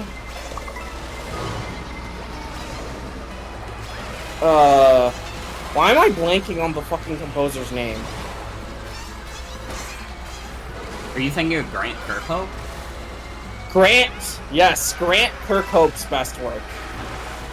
Cause I know he did a lot of games afterwards, but I'm not I'm not the biggest fan of like his Donkey Kong 64 tracks. There's some like pretty good ones like DK Isle. Oh, my stream got disconnected? What the hell? Yeah, I just noticed that too. Uh-oh. Kirkup's a little too on for me. Doesn't make quiet pieces. Yeah, that's definitely true. I also think he's definitely one of the easiest composers to have. Like, he has the most identifiable styles, and like this is from the video game composer industry, where like pretty much every composer has like a pretty set style that they compose in. Mick Gordon, fucking, even like people who compose on a lot of different games. Like, I'm thinking, Motoi Sakuraba, yeah. Motoi Sakuraba, who composes, like, for, like, Dark Souls and stuff, but also, like, composed, like, Mario Tennis and Golden Sun. And he very much has, like, a sound that I associate very heavily with, like, Camelot software. Shout out to the Folan brothers also, where their signature sound was blowing your tits off in 8-bit. And 16-bit, you're not gonna discredit fucking Plock. Dude, the Plock OST? Oh my god. Plock is insanely good. Rest in peace, not Tim. Who was the other one? Jeff. Yeah, rest in peace, Jeff. Yeah, I only heard that he died recently because I was thinking of, like, Folan Brothers music. Specifically, Silver Surfer Stage 1. That's one of my favorite works of theirs. That shit goes so crazy for no reason, given that, like, it's a fucking Silver Surfer video game. And, I mean, that's just the common theme of the Folan Brothers, is that they were hired for, like, these absolute, like, not even necessarily dog shit video games, but video games that, like, most people just did not give a fuck about whatsoever. If they were, like, composing on, like, Nintendo games or, like, Sony games or whatever, like, dude, do you know how many more views their fucking, like, songs would have on YouTube? There's already, like, one of the Plock songs already has, like, 5 million views, and that's 5 million more people that have played Plock. Isn't Plock on Nintendo Switch Online? Or is that not I don't think so. I'm not sure. Bro. I would kill to play Plock. They really didn't have to go that hard, but we should be grateful that they did. We should never be like, dude, you didn't have to go that hard. We should be like, thank you for going that hard. I feel like that was a very common occurrence in that day, because a lot of these, like, developers and shit were freelancers. I was actually looking at stuff, like, discussing the, games and demos that pushed, the Game Boy's hardware to its limits. And one of the things they pointed out was this shitty Titus game. Titus, the notorious, like, shit publisher that published, like, Bubsy and shit. And one of their games is called Prehistoric Man on the fucking Game Boy. And the graphics team behind that game were doing, like, insane demo scene shit for the opening title sequence. With parallax scrolling and, like, multiple, like, sprite layers and stuff that seems like it shouldn't be possible on, like, a fucking Game Boy Advance, on a Game Boy Basic. And if you actually play it on a Game Boy Color, it kind of reveals what the secret is to you, like, slightly, by, like, highlighting the parts of the title that were actually drawn on the sprite layer in a different color than the ones that were drawn on the background layer and stuff like that. I don't know. It's very, very cool. There's a lot of talented people, but not a lot of talented publishers back then, you know? Yeah.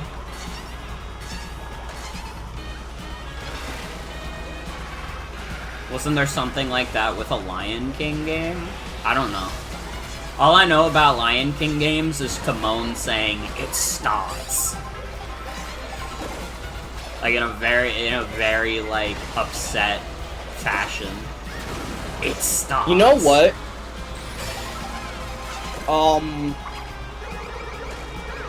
One thing that I do remember is, like, there was, like, a handful of, like, Sony-developed, like, Mickey Mouse games that were, like, insanely, like, high amount of animations for Mickey Mouse in that game, which is why that game was notorious for having long load times on the SNES without any CD-based medium. Similarly, on the SNES, the fact that Street Fighter Alpha 2 was on that console at all is a miracle. And that's also a game that has ass-long loading times.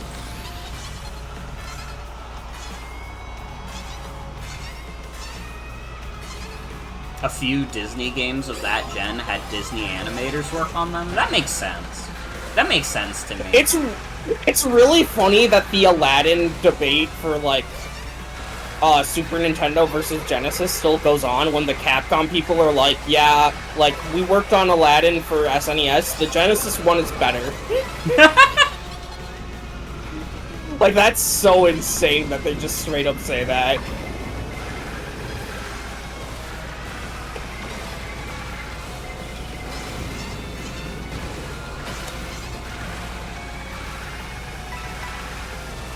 It stops. It's kind of insane that, like, Capcom maintained such, like, a good rapport for Disney up until, like, the 2000s. And that fucking... one of their Disney games on the GameCube has, like, a section parroting fucking, Street Fighter where Mickey throws Hadoukens at barrels. I think they still have, like, a decent, like... Right, I think they still have decent relations with Disney, too. They have a decent rapport with Disney now, because Disney owns Marvel. Yeah. But even before Disney owning Marvel, they had, like, a weirdly decent rapport.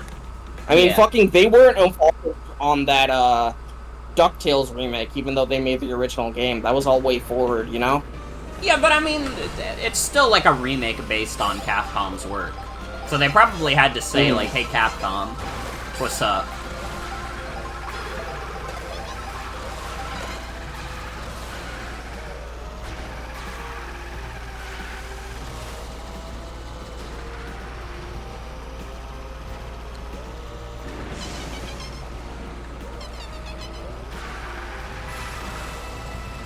What else am I thinking about, like, insanely good?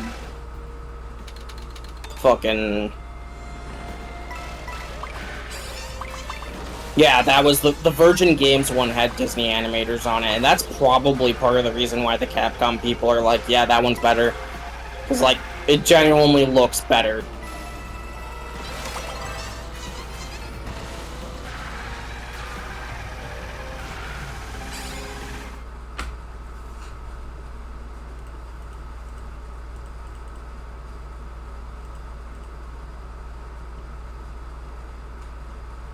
Anyway, we were talking about fucking game composers. You said you got Raida recently, and I think I said in the chat that, like, I know it's, like, passe to be dick riding Soji Meguro, but, like, his soundtracks are pretty fucking good. Oh, why is it passe to dick ride him? Oh, because he composed Persona 5. Okay. Well... And Persona 5 people don't even listen to the rest of his fucking music! Did he do it's SMT4? So no, Ryoto Kozaki did SMT4, and he's also a legend. I love both of them.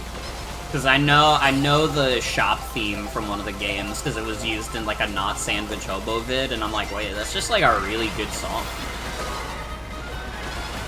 Oh, yeah. There's, like, SMT4... Oh, man, I need a remaster of that game. Like, just, like, take the touchscreen elements and just put them on, like, I mean, there's barely any touchscreen or dual-screen elements in the first place. You can very easily translate that into a one-screen game. And you just need to put it out on other platforms. Please, for the love of God, Sega. Oh, my God!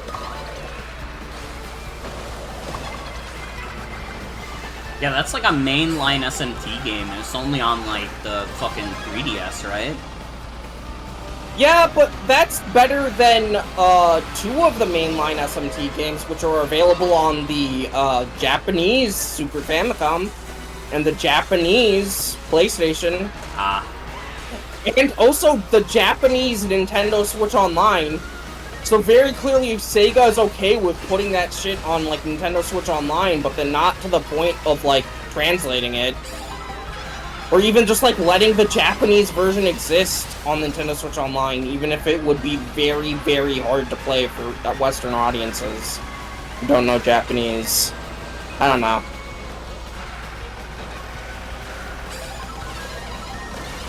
Atlas is very shit at preserving their games. It's kind of sad. There's, like, jokes about... I know it's Persona, and, like, you fucking hate those guys, but there's, like, jokes about the Persona series starting at 3, because, like, 3 gets so much fucking re-releases, and, like, fucking 1 and 2 get nothing. They got 1 re-release on the PSP.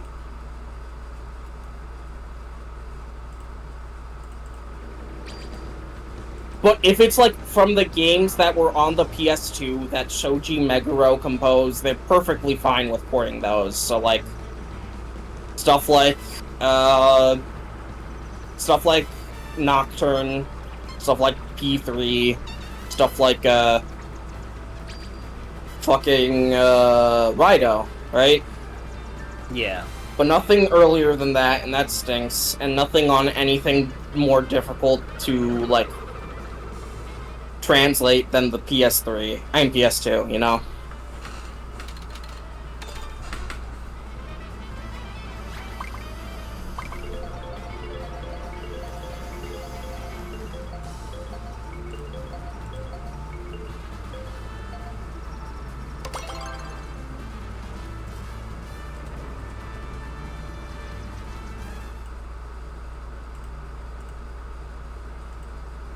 Yeah, those Persona 2 games are crazy expensive. Now, I was thinking about Persona 2 recently because I tried starting a playthrough of it, and those characters are charming, but that battle system could use another once-around, frankly. Also, on W Place, right next to where I live, there's just, like, big sprite art of Tatsuya and Maya, which is cool. Why would you say right next to where you live? Well, not right next to where I live. Around the area in which I live. Which is to say Chicago. In fact, it's actually quite far from where I live, now that I'm thinking about it. Because I was gonna say, why are you doxing yourself on my stream? This is why I don't fuck around with that, like, W Play shit. Because I'm like, everybody's using it to, like, hashtag dox themselves.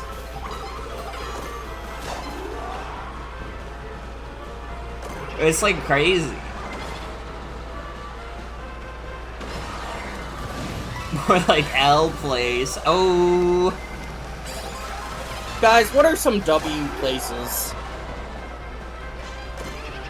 I like, I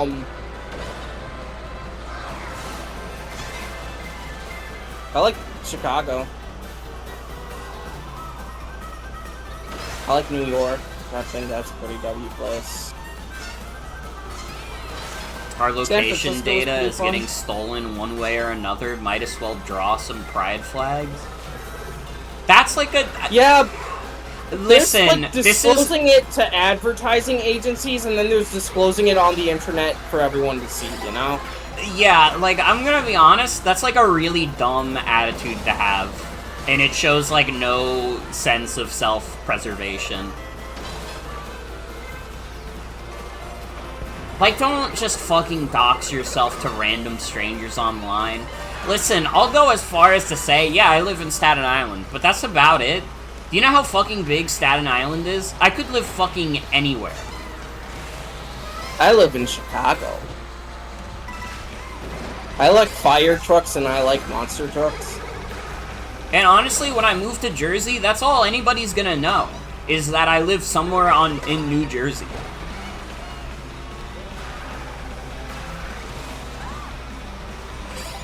There's no way that's what W Place is for. That can't be true. That can't be true. Oh yeah, no, that's definitely a joke. Okay. Because I was like, no. No, you can't. I literally, for a second, I was like, you believed it is truly a sign of the dark world we live in. yeah. I was gonna be like, there's no way everybody's doxing themselves over this.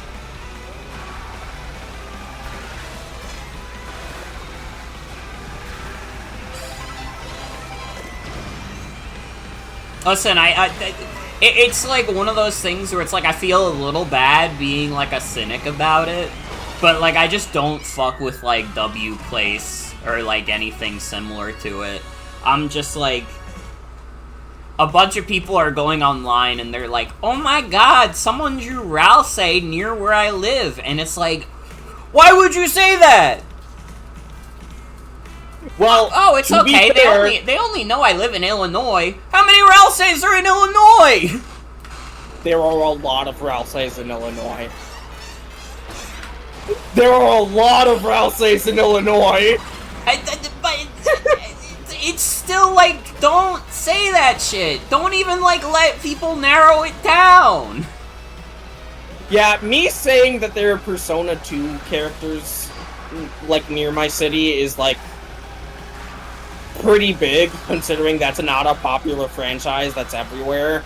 But if I said that it was like, yeah, there's like fucking Ralseis and shit everywhere, then it's fine. You still don't want to narrow it down for people. That's all I'm saying. Everybody can contest me on this if you want, but I have better internet safety instincts than you do. Alright? Yo, I just saved this tour bus from being terrorized by a group of Goombas. I'm a hero. Someone drew a picture of my house next to my house. Weird, I went on W Place and someone drew a pipe bomb near my house. That probably doesn't mean anything, though. My friends literally drew a targeting reticle and, like, a nuclear bomb next to J.K. Rowling's house. Wait, that's awesome.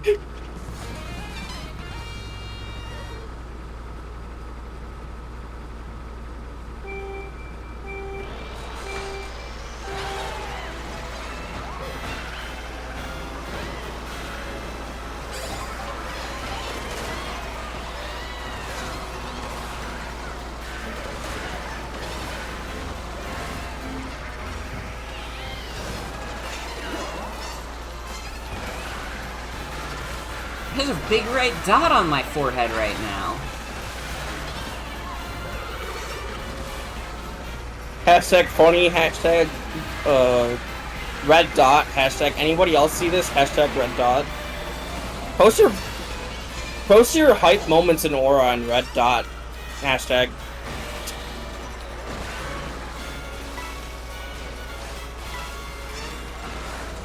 Hashtag red thought. Me when my thoughts become red, and I can't stop thinking about the color red. Oh, so it's because they turned red that you can't stop thinking about the color red.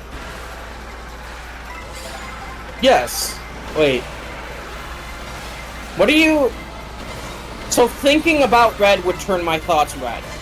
Well, thoughts don't have color... But, I don't know.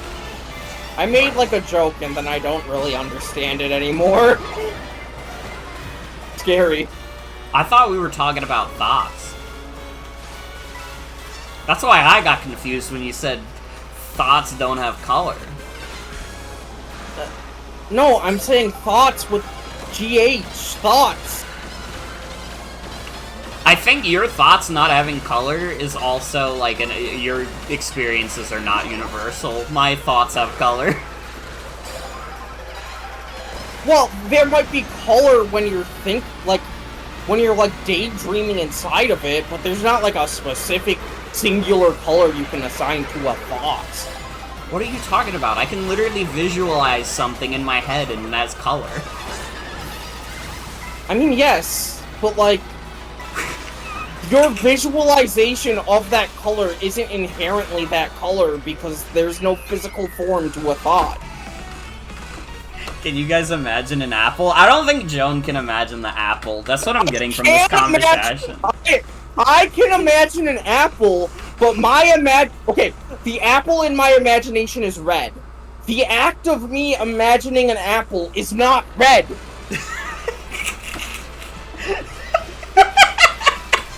What are we talking about? That's like too abstract of a concept. I can think of a color, but the color isn't actually the color, though. I mean, yes! This is all, like... But yeah, it's all pink gooey stuff. This is literally, like, this is the stuff that visual novel writers love. They love talking about simulacra, they love talking about, like, what is it? Like, not rhizomes, there's a term for, like, simulated, the separation between perception and reality, and shit like that, and also, like, self-perception, and the fact that, you know, I might be thinking about a red apple, but my red apple might not be what you think of as red, because different people might have different conceptions of the concept of red. Yeah, it's literally zero escape shit. What color is leadership? Black, because I imagine it being businessmen in a black suit.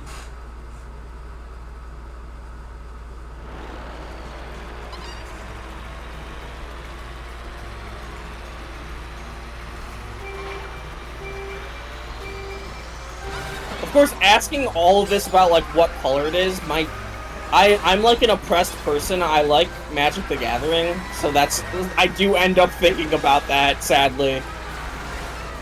I'm a victim. Hashtag. I like Magic the Gathering, I'm a victim. That's not objective? Yeah, but I still imagine it in my head as a color. Well, specifically, I imagine it as a person. Why do you imagine leadership as a person? It's a concept. Why would I not imagine it as a person? What, am I just supposed to think of it as, like, a nebulous thing? There would be, if there were no people on planet Earth, there would be no leadership.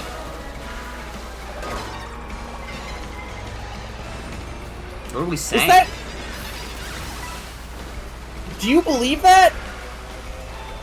Okay, there would be, if there were no animals as well. Okay, yeah.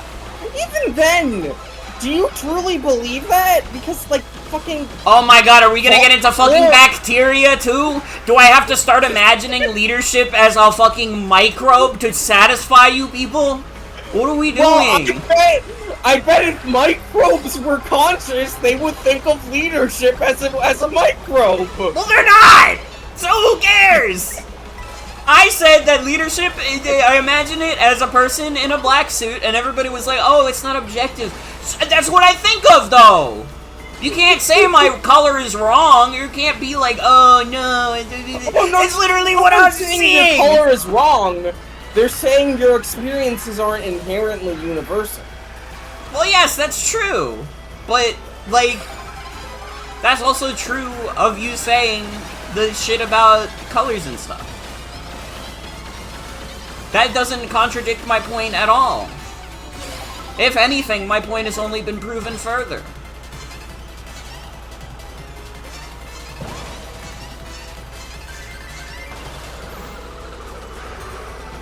Can you imagine a leadership apple? I could imagine a leadership apple. That's like an apple that has like a suitcase and like a shitty little suit that it wears.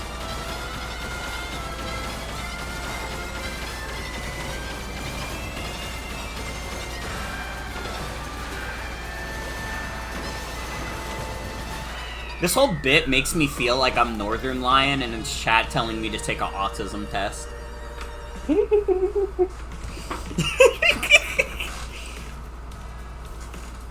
I know you're really busy streaming, but I would love to, like, watch you play Zero Escape. I thought you were gonna say you really wanted to watch me take an autism test. Autism test! Yes! Can I?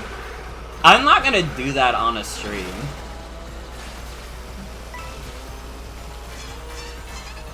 Alright, I don't know if I have it. I probably do. But I also have a job, so I don't really care that much. I just accept it as something that's probably what's in my mind. And if it's not what's in my mind, oops. Sorry for the stolen valor. I don't know, this is part of the plan. We gotta make everyone autistic. That's true. I say this as somebody who isn't particularly sure if they have autism or not either. What color is your autism? My autism would be blue. You know, all this thought about assigning colors to thoughts, what color was your literature folder in, like, when you were putting that into folders at school? Oh, I don't remember. I just kind of did it arbitrarily based on what class I had first. What about science? Did you do a consistent one for science? I think science was the one that I did consistently, and it was always green, because I imagined, like, a mad scientist with the tubes. You know, that's fair. Yeah, I think that was the same for me. I always did math blue, and then literature red. I don't know. And I'm, like, wondering why. Maybe red because, like, that's a color that you would associate with a book binding. Like, a hardcover book would have a red cover.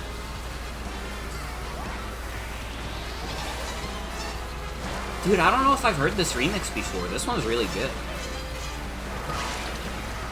If I have heard this remix, it was probably for a few seconds where I was like, oh, this is really good, and then I added it to my stream playlist and didn't listen to the whole thing because I was going through the entire OST. Did they, like, rip the OST without sound effects yet? A good chunk of them don't have sound effects, but they're not ripped directly from the game. They're still, like, free roam stuff. So I guess you just have to hope you hear it at, like, a place where there's no, like, ambiance. That's still so fucked up, man. They need to add a sound test to this game. Dude, it's literally fucked, because, like, Donkey Kong Bonanza has a really good sound test. And, like, I like the OST in that game. Mario Kart World mods the shit out of it in terms of music. But, I mean, it mods the shit out of most games in terms of music.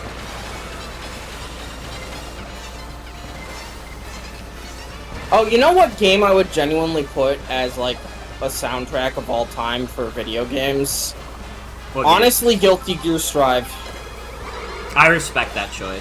I don't think I agree with it, but I respect it. Oh, and also fucking Metal Gear Rising Revengeance probably is my number one. Okay, Just that makes straight sense. Because Guilty Gear Strive is a little, like, MGR coded.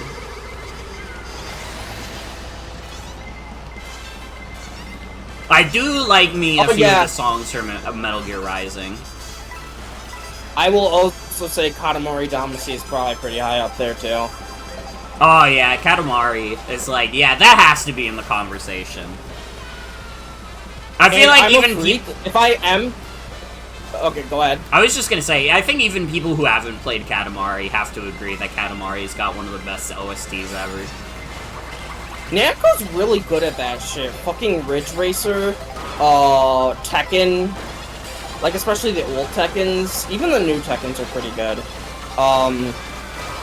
And then, yeah, fucking all of Katamari has always been, like, dope as fuck.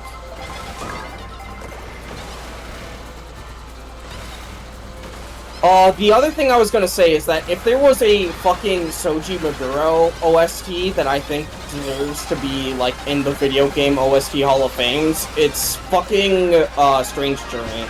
The one on the DS.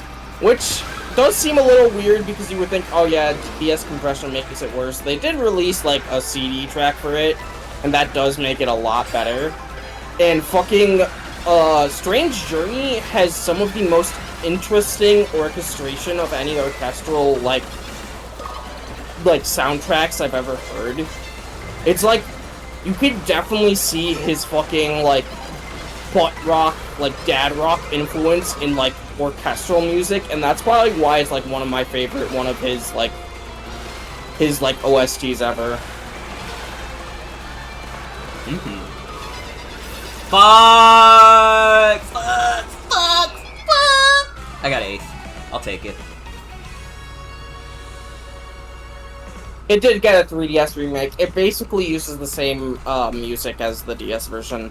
It's less compressed because it's just directly from the soundtrack, but it's the same music. But there are new tracks by Kozaki that are trying to imitate that style, which I don't think like 100% emulate it correct, like exactly the same, but they're still pretty good orchestral tracks.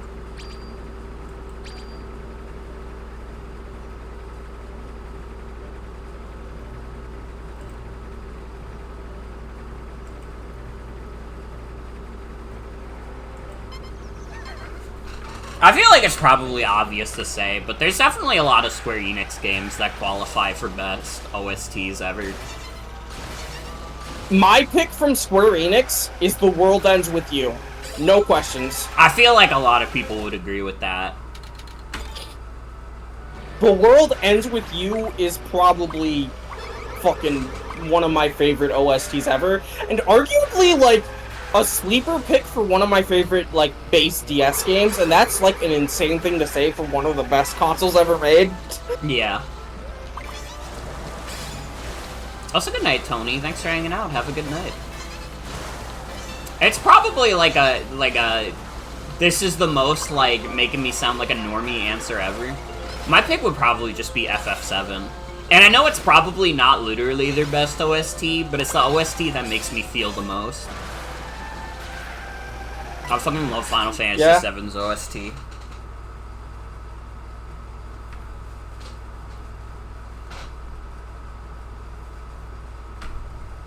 You know, maybe I should go back to Neo 2 I didn't give that game a fair shake, because I got it on Switch, and then it had, like, issues.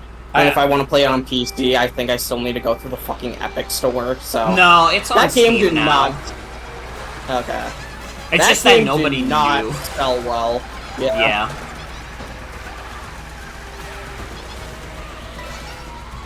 It's such a shame, because of Nomura's franchises and things, like, this is definitely the one that interests me the most, you know? Yeah.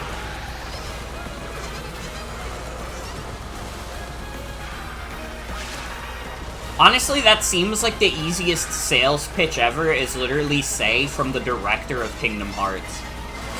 That is, like, you could, like, make a marketing campaign just based on that, and the game will sell better as a result. Because I didn't even know. I didn't even know Nomura directed that one. Director of fucking Final Fantasy VII, because there might be rights issues with saying from Kingdom Hearts. I don't know. I feel like you could probably get away with saying that. You know how Disney is. They probably want to cut every time you say that fucking name, like, on an official product, you know? I guess. I just, like, I don't see why they couldn't say that. I don't see any reasonable, like, explanation for it. That is true. They did put Joshua in Dream Drop Distance, which is really funny because Joshua is definitely, like, the funniest one to make canon in fucking, like, the Kingdom Hearts universe. Fuck that stupid twink. I want him destroyed. I want that twink obliterated.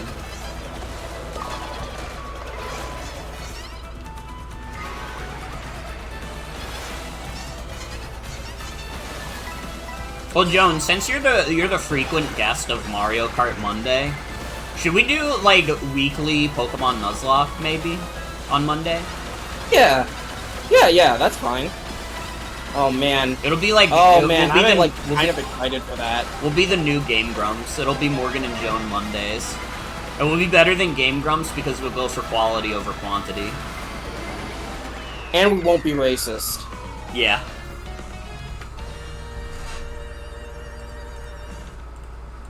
You know, when you say Miss Yoko Shimomura, that's, like, kind of weird. Did she retire?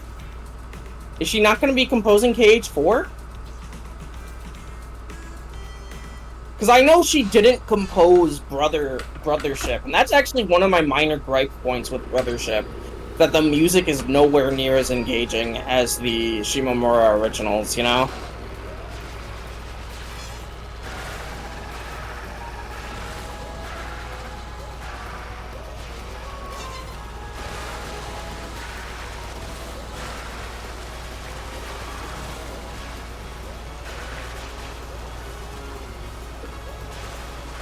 Oh yeah, Mario RPG.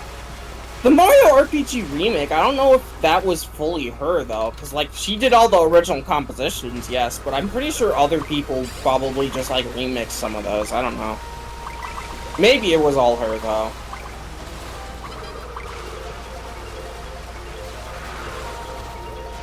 That remake wasn't developed by Square, right? Like, Square Enix is nowhere on the block. It was? Huh, that's weird, because Square Enix isn't, like, on the box or on the title screen or anything. I just thought they gave the license to another team to develop that for Nintendo.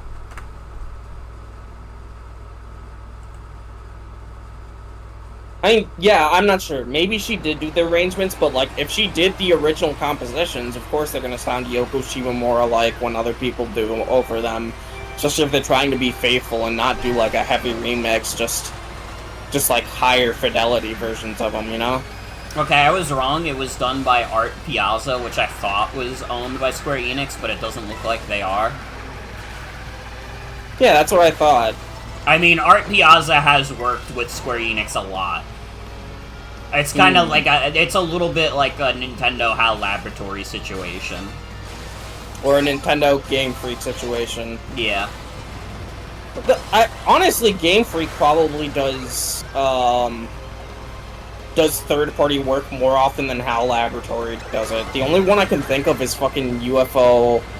Not UFO 50, the part-time UFO. Yeah, that's like the only one they've done, like, third-party instead of, like, second-party. Intelligent Systems, I don't think has ever done it, except for, Intelligent Systems is a department of Nintendo. No, they're not. They literally work on Nintendo's, like, internal development tools. They're not a Nintendo's own studio, though. Huh.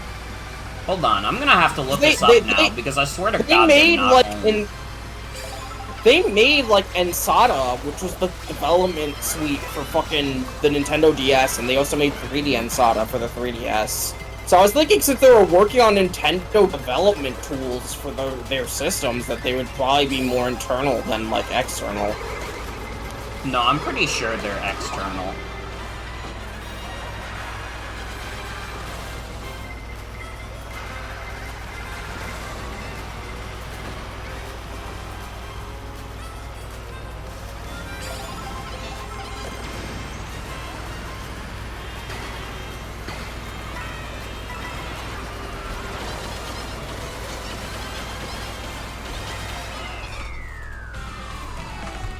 Hold on, Intelligent Systems.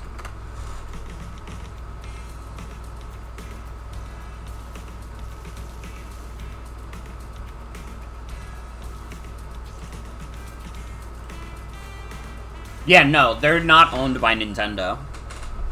Huh, that is really interesting. I think they have just literally never developed for anyone that isn't Nintendo.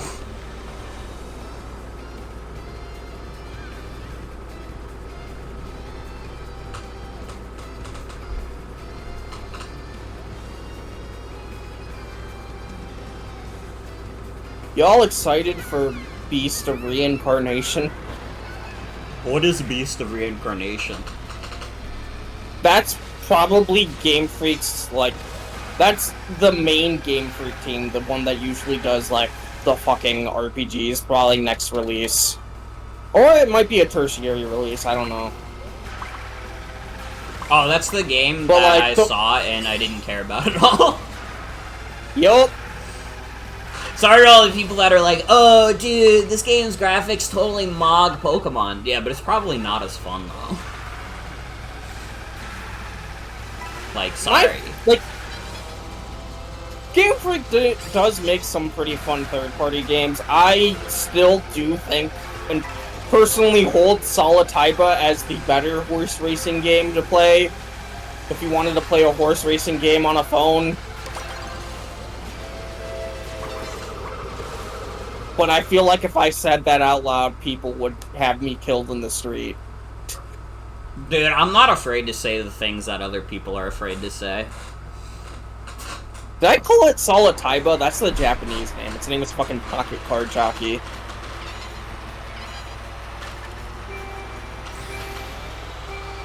And people can call me a stupid hashtag consumer if they want. Not my fault that I like playing video games that are fun instead of video games that look good. Like, listen, if it's fun and it looks good, that's a bonus. But I would rather it be fun than look good. Alright, just because Tembo the Badass Elephant has a fun art style doesn't mean I'm going to play Tembo the Badass Elephant. Let's be so fucking for real. I do like that name, though. It's really funny. It is a funny name to say. It just seems like a fake video game.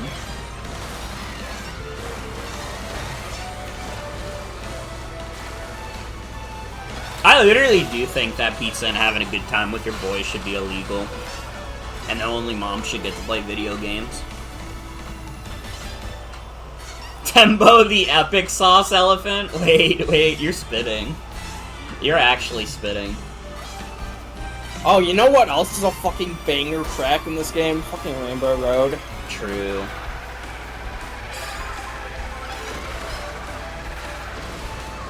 This Rainbow Road is just so good. After how disappointing, like, Mario Kart 8's Rainbow Road is, I'm so glad we got, like, another really good Rainbow Road again.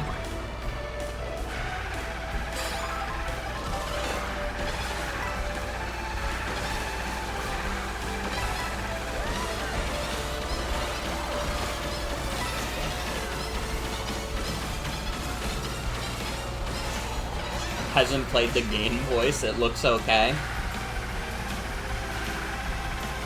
Even if it just looked okay, it'd still be mogging the shit out of Mario Kart 8 Rainbow Road. I fucking hate that map. I think Mario Kart 8 Rainbow Road is like your ass.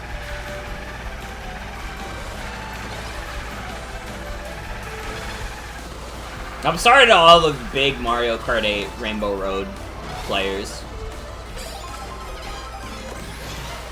I don't like it.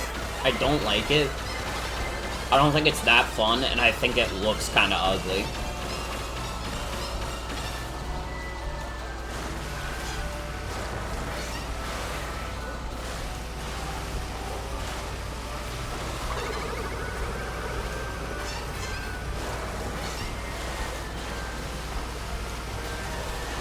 Yeah, this map literally just mogs Mario Kart 8's Rainbow Road. It's not even a competition. I think I'm getting Carters. It's not even a competition because Mario Kart 8 walks up to the competition and immediately gets killed by like a rock standing in the road. I'm getting Carters so bad. How do you think Holy I feel? shit. I'm 20th right now. Yeah, but I was first for a solid portion in that race.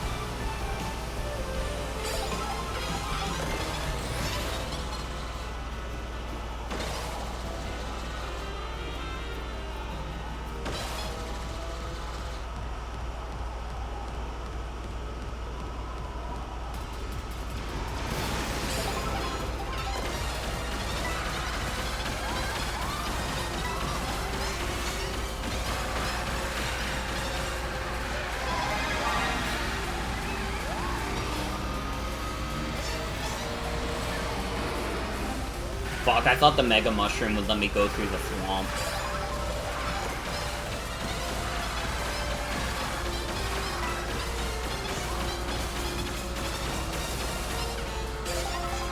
Okay, I'm getting back to a decent place.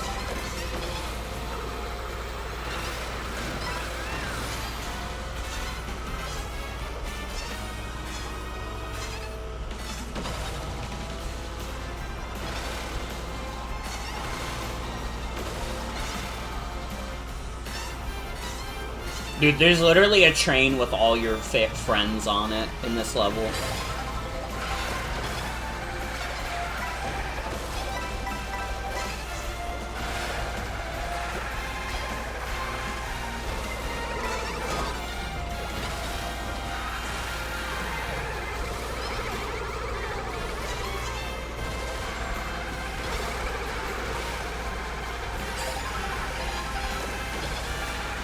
The Mario franchise has become a big fan of elephants. They've been a big proponent of elephant media.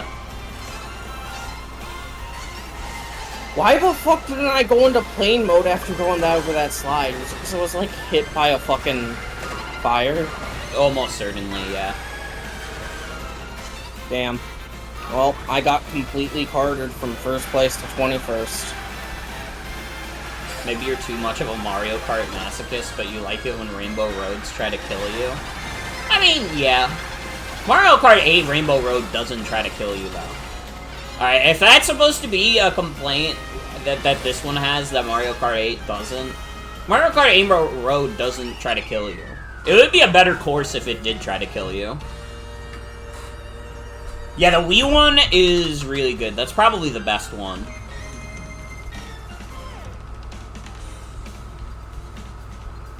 Eight's hardest part is the first turn, and it's not even that hard. Maybe I'm too Mario Kart 8 brained, but it's like not even a hard turn.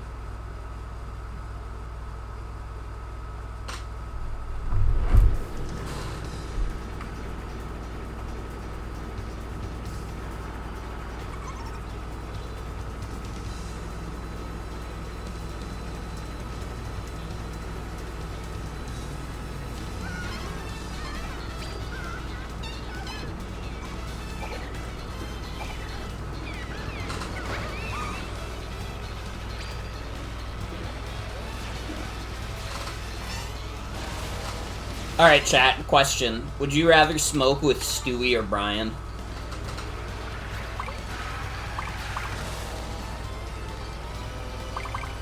I've already given my answer to this, and it still remains the same. Stewie, because I feel like that's more likely to kill him. Brian, we've literally already had this discussion. No, we've had this discussion in private. I don't think we've ever had this discussion on stream. No, I'm pretty sure we've had this discussion on stream. I'm like almost 100% certain. Fine, would you rather smoke with Peter or Lois? Lois. Peter, Bob Weed is here.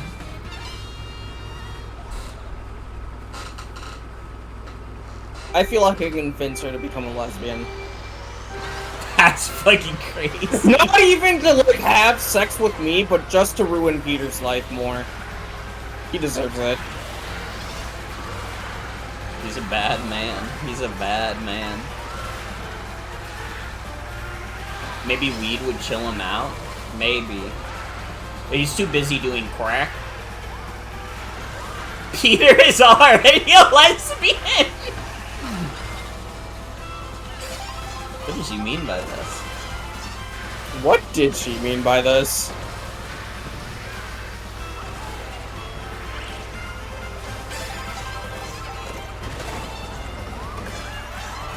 Peter, Lois, and Brian.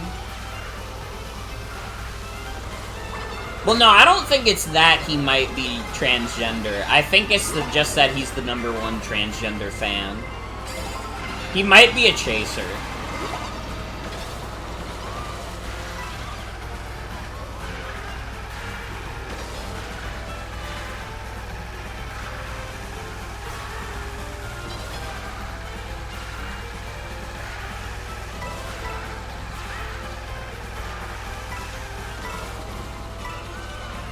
There's one clip where he comes out of bottom surgery. Oh, you don't need to be trans to get bottom surgery. I mean, it helps. That's usually why people get it. But going to bottom surgery doesn't necessarily 100% mean you're trans.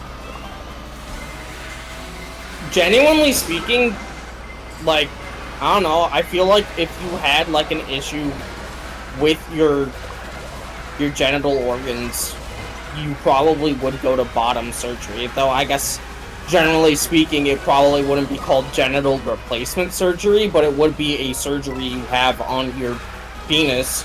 Yeah. I don't know. Anyways, why do you know about the Family Guy clip where Peter Griffin comes out of bottom surgery, but I don't? Jen. Why do you know about the supposed Family Guy clip? Because you stopped using Twitter? Yeah, because Twitter is a website run by, like, the world's richest neo-Nazi.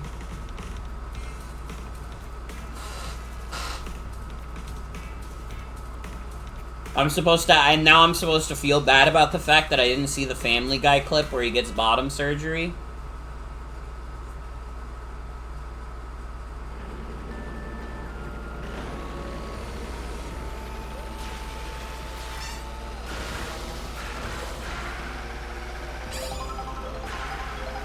Learning about Peter's sister, Karen Griffin, she might be gay.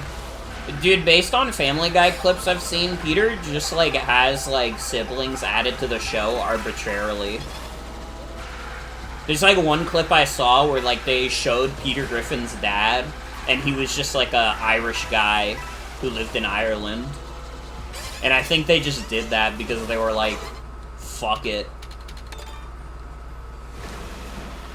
I mean, most things on Family Guy kind of feel like they're just there arbitrarily. Anyway, I do believe this one will be my last one. Okay.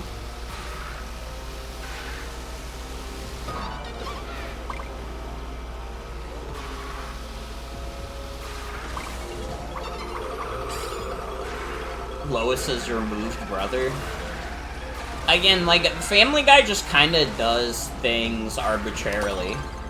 Like, they had, like, the new preview of the new season where, like, Lois is like, oh my god, I can understand you, Stewie. And it's like, that's literally been a thing in the show before. Literally, one of the most famous clips of Family Guy is Stewie, like, annoying her by going like, Ma, mama, mama. Like, what are we talking about? They literally, like, the writers of Family Guy are much like dogs in that they just kind of do things arbitrarily. To be fair, Stewie saying mama is, like, an understandable thing for a baby to say. I'm assuming there's been times where he said things that weren't baby speaking that, like, Lewis understood, though. Maybe they'll do something bold, like killing off Brian and replacing him. Come on now. How did Brian get, like, revived? Did they, like... It was time travel. Did they resurrect Shenron? Really? It was time travel. Stewie went back in time to the moment where Brian was about to get hit by a car and stopped him from getting hit by a car. Interesting. That's also, like, honestly, them killing Brian was arbitrary because there have been moments where he got, like, beat into a bloody pulp and, like, he still didn't die. Like, literally, like, the show is, like, it's the most shit just happened show ever. You know, there's, like, the whole thing about, like, Seinfeld being a show about nothing. No, Family Guy is literally a show about nothing. Nothing that happens in Family Guy matters, and nothing of substance is gained from watching it. It's just a show where things happen. It's fucking Cocomelon for adults.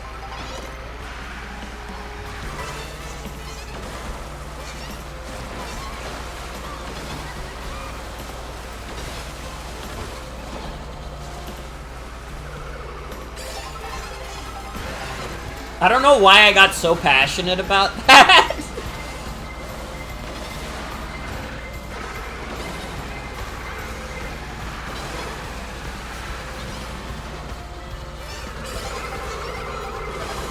Hey, Jen, what the fuck are you saying? Jen is referring to the ship between Brian and Stewie. You mean a dog and a baby?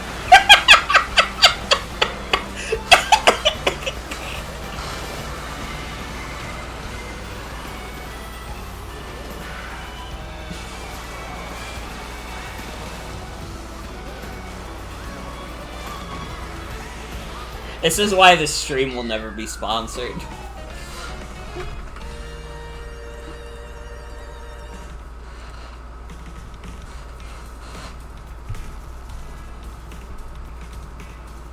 Oh, okay, well that's certainly a phrase to go out on. Yeah, that's literally what I was thinking, Splee. I was thinking like, yeah, a nice delicious brewy with the boys. Cracking open a cold one.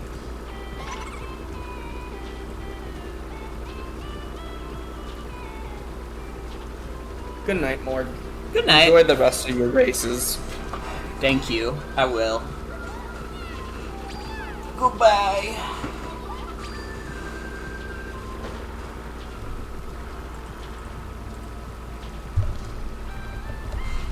Have a brewy night. Oh, brother.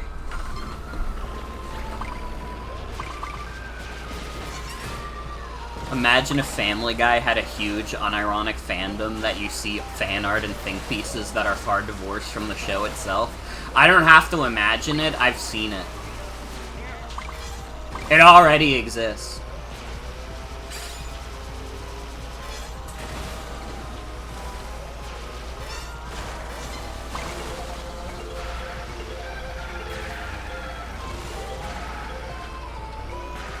Thinking now about South Park yaoi artists.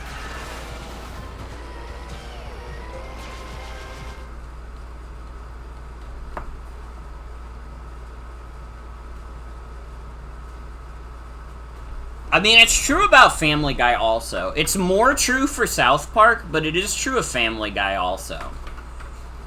There's just these huge, unironic fandoms for them.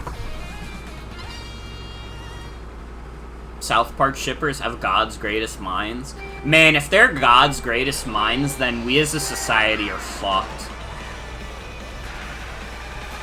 Like, what does that say about me, that I'm stupider than a South Park shipper? I might as well, like, play in traffic, and that would be a more useful use of my time. Fuck.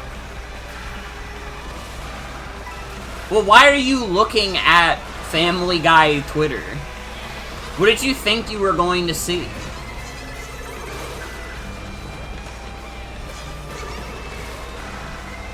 Stewie would be trans femme? I'm not fucking putting my hat into the race of what Stewie would be in the LGBT.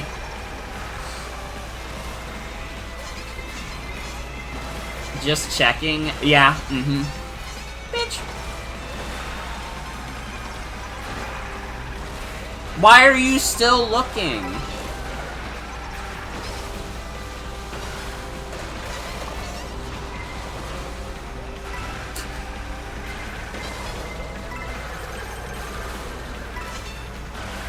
We can't be doing this about Stewie. We can't be doing this about Stewie.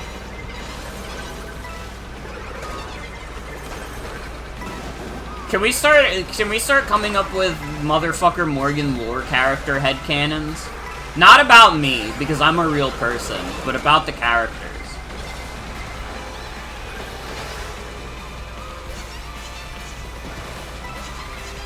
Alright, if you come up with a good enough one, I might even make it canon.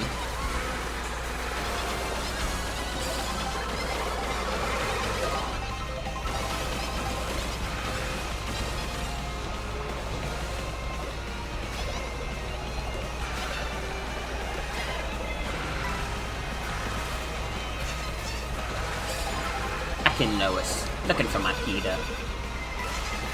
Codename Steam Yowie. Dude, who are you guys shipping with Abe? Honest Abe.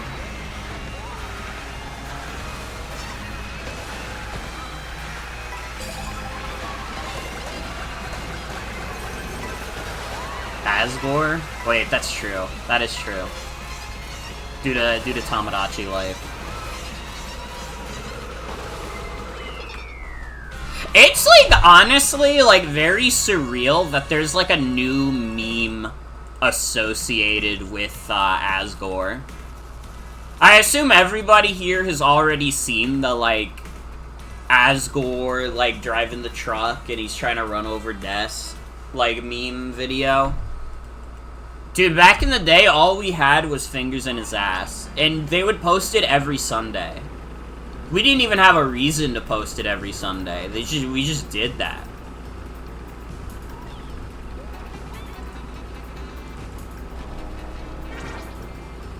Only it didn't beat Undertale until like a month ago, so it's funny that the meme hit right after.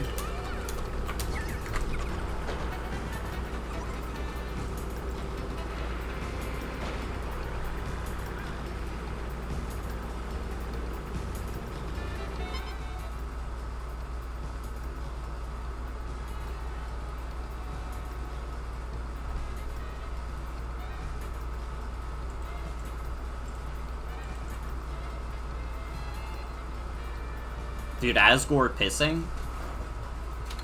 Is that what we were talking about? Dude. Dude. Wait.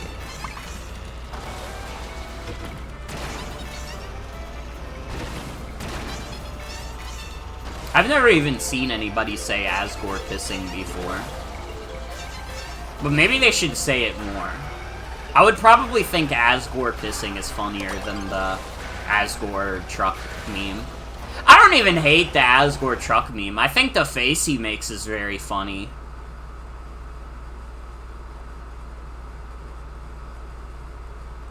You know, it's an acceptable meme. It's not like something that I guffaw like viewing, but it's like, you know, if it sticks around for a bit, I could live with it. As long as it doesn't get like too repetitive. Apparently that shit is drawn over from a scene from Open Season. That makes sense to me. That makes a lot of sense to me. It seems like a very Open Season ass joke. I would know, I watched that shit as a kid. We had that on DVD, so I remember seeing it like a few times. Just cause, you know, when you're a kid, you think of shit like, man, what if I was watching Open Season right now?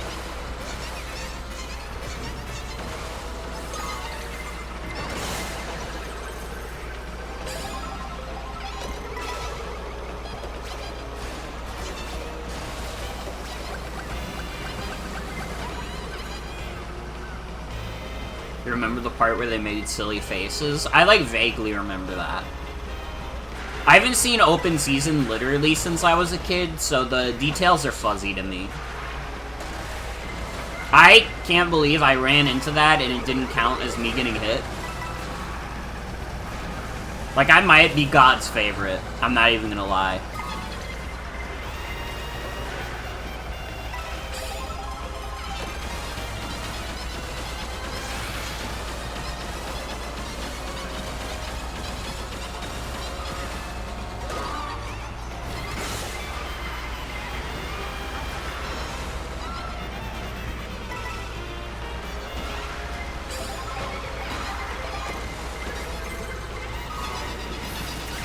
Dude, it's like a little funny that some people want to cancel Toby Fox for being involved in the Homestuck show. And it's like, I said it earlier in the stream, it is just kind of like, Toby Fox is not very good at picking collaborators. I did make a joke about it on Blue Sky that was like, Dick Rider, Toby Fox has like 1 million images of Andrew Hussey. And like, listen, I hold no ill will towards a Mr. Tobias Fox. It's like a little true. It's like a little true. And listen, I get it. Let you live in the basement, you know, while you were making your game. I get it. But it's like, come on. Come on. You don't have to go as far as to voice the main character in the show.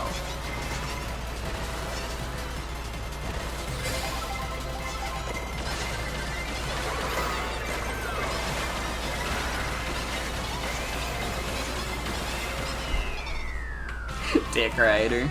I love the Dick Rider Hideo Kojima image.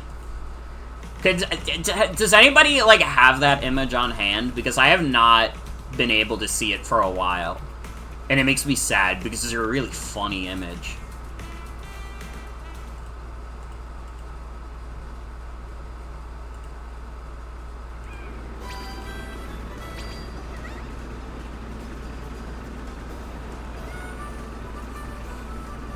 Keep thinking of that one guy saluting a soldier in Home Depot.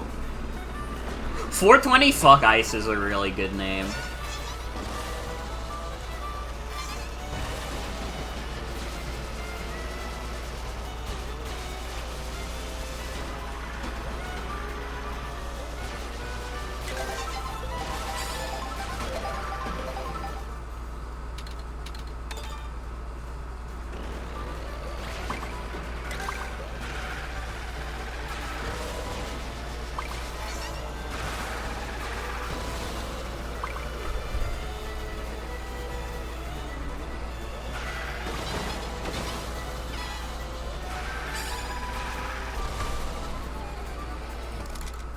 Communication error has occurred. Cool. Thanks for that. Oh, brother.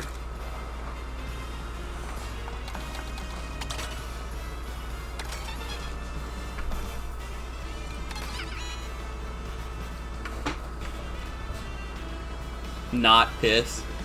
How would people even mistake this for piss? He's got the water can in his hand. I think it's pretty clear that it's not piss.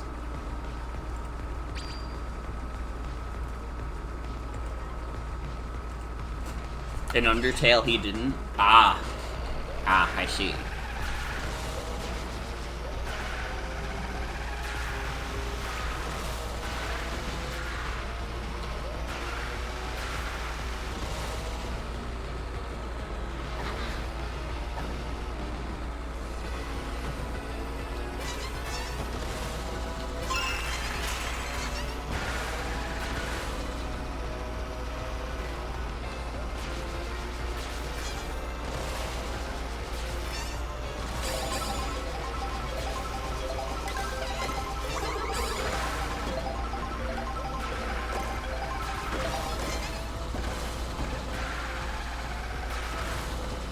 I don't know. I'm not familiar with the files in Deltarune.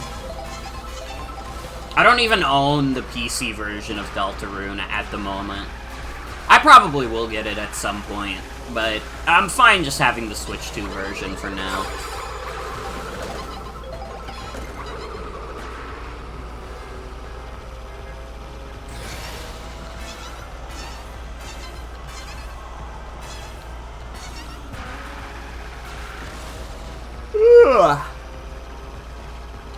I'm sure there is. I'm not gonna go out of my way to read the cutting room floor page for Deltarune, though. Not at the moment. It's just not the kind of person I am.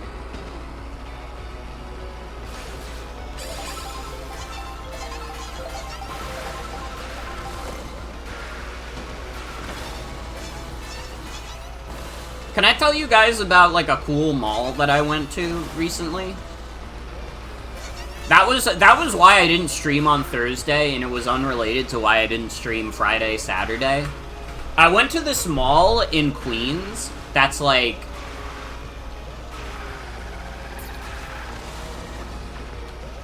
Well, for one thing, it has an Angry Birds cafe. Which I think is important to know. Because it's, like, really important to me that it had an Angry Birds cafe. I didn't get anything at the Angry Birds cafe. But I probably should have, honestly. They had, like, gacha machines and shit at the Angry Birds cafe. Fun Video TV cafe.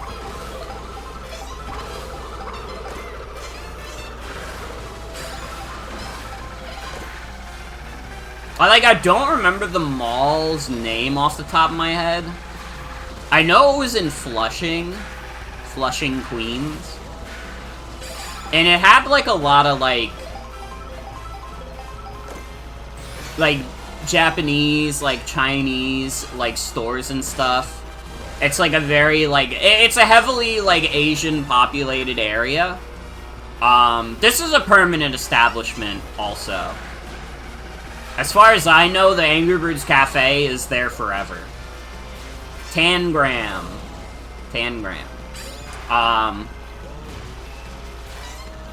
I had some cool stuff, though.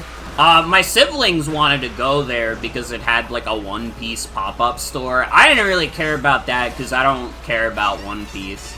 And if anybody tells me, like, dude, you gotta read One Piece, I'm gonna be like, yeah, maybe if I was gonna live forever, I'd read One Piece. But I don't. I'm not going to, so I won't.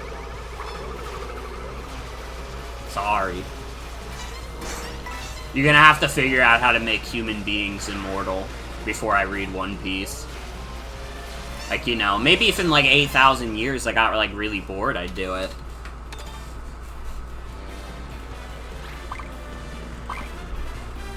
Is it Isui?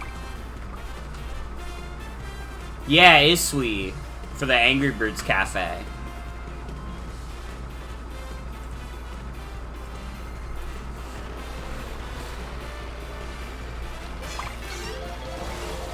They had this one store that was like... Well, they had multiple stores that were like selling like Japanese merch and stuff. I bought like a really cute like Snow Miku plush. I was like really happy about that because I really don't own like Vocaloid merch that isn't like very tiny figures. Like little baby toys that you get in like a one of those surprise boxes. That's like the extent of Vocaloid merch that I own. So I was happy to add something like more real.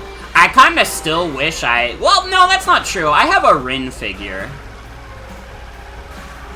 I do have a Rin figure, so I can't say I own like zero Vocaloid merch. Jen got me a Rin figure while they were in Japan. Dude, I would love to own the, like, one Tedo plush. You know, the one that everybody calls a fat ass. I would love to own that Tedo plush. Not for any evil reasons. Just because I think it's cute. Alright? So don't take that too seriously. But I wouldn't know how to get it. And I have a feeling there's a lot of, like, bootlegs out there. And I mean, I guess if it was a really high quality bootleg, I wouldn't care that much, but I'm still like scared. Do I have any geniuses in chat that could help me get this plush? You have to explain wanting a fat ass plush. Objectively the best kind of plush. Wait, true. That is true.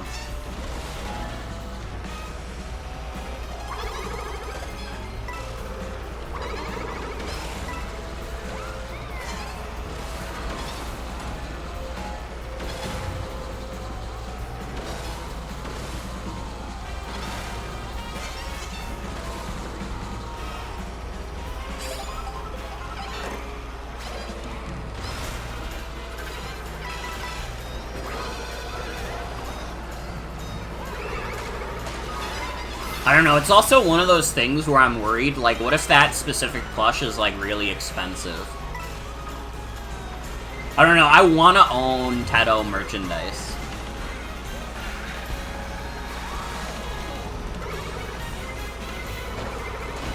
Because I like Tedo. What can I say?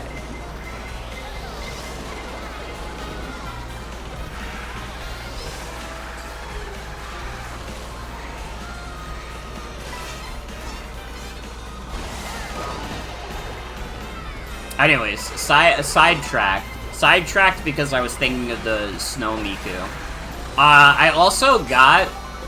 I forget her name, but she's like the older sister of the blonde girl from Bocchi the Rock. I got like a little keychain plush of her because that is the first piece of Bocchi the Rock merchandise that I have seen IRL. And you might say, Morgan, you don't even remember her, like, either character's names? I'm sorry, I'm not the best at remembering names. I know what they look like off the top of my head.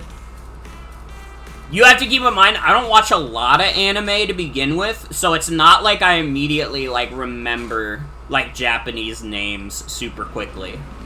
And I'm not saying that's a good thing. It is a character flaw. But, I'm just being honest. I'm just being honest. I know Kikuri because she's the drunk girl that I think is awesome. And I remember Ryu. Or Rio. I don't remember how to say her name. But she's the blue-haired girl. And she's cool. She might even be the coolest character in that show.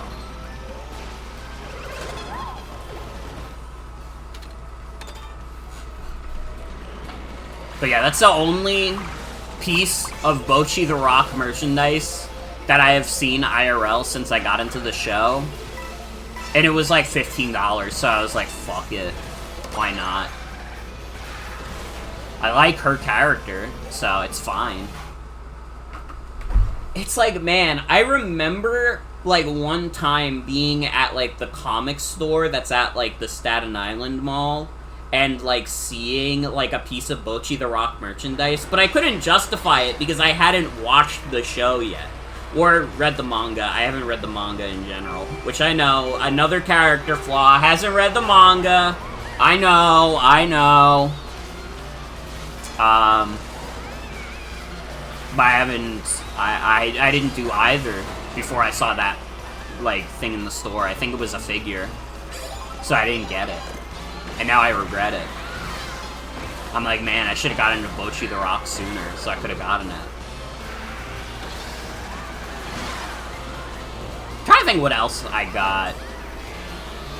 I got like a Kirby Hammer plush because there was one store that had, like, you know, it's Miniso, so it has like all the cutesy, like, you know, hashtag kawaii, like, Japanese stuff. So they had like Kirby, because Kirby's like a cute little guy. They would call him kawaii, I think. I don't know. All I know is that kawaii means cute. I don't know if it's like a specific aesthetic. That's the impression I get, but I could be completely wrong. He is a jolly guy. That's what they say in Superstar, at least. Or maybe they say he's a jolly fellow. I don't remember. He's jolly of some sort. Oh, brother.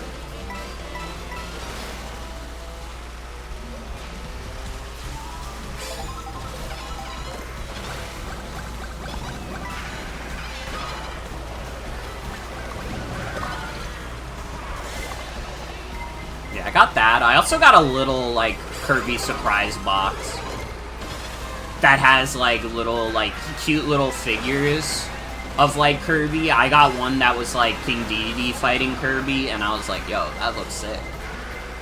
So I got that.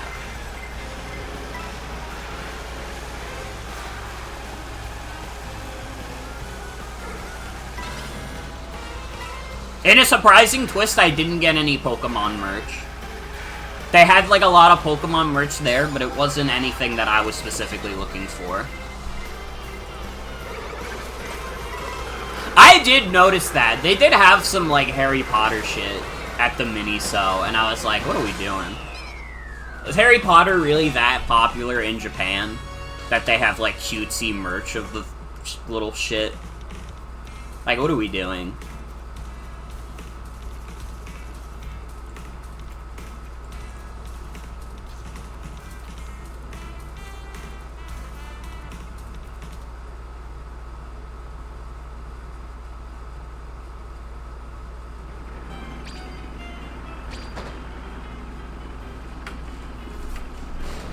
Many of those kinds of IPs are popular in Japan. Well, they shouldn't be.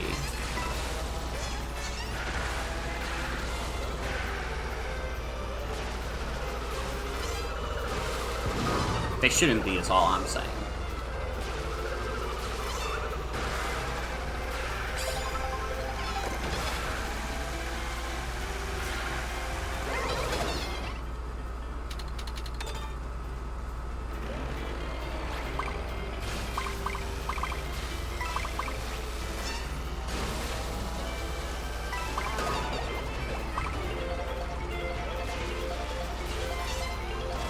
Japan also has gacha merch for Amazing Digital Circus and Aspen Hotel. I did see Skibbity Toilet merch at the Miniso. I did see, like, a Skibidi Toilet, like, surprise box thing. I think I did see some Digital Circus stuff, but it honestly wasn't that much.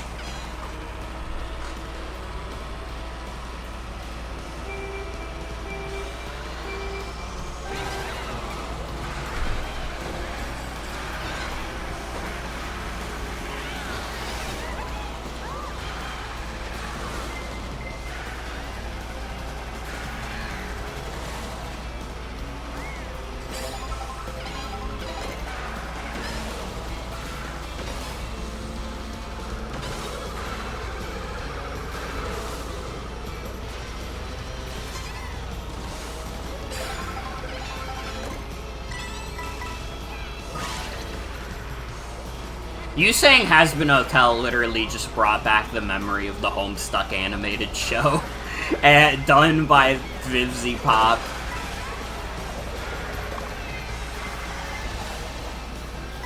For some people, this is an absolute nightmare scenario. For me, it's a fucking Tuesday. It's a really funny Tuesday, but it's a Tuesday nonetheless. It's Monday.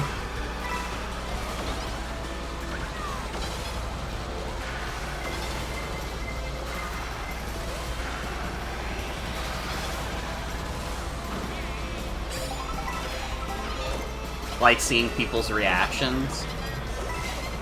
I'm like a little bit of a hater. I've said it before, I was on the Homestuck haterade before it was cool to hate Homestuck. Alright.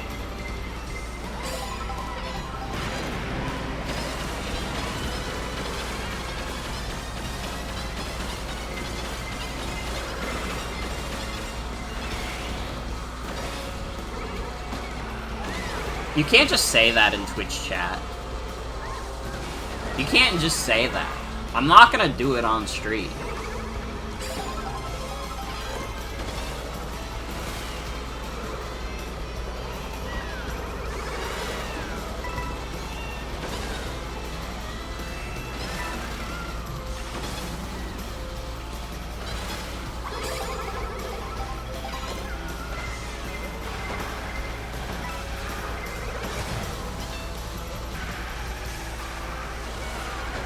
Funniest thing to see upon opening stream.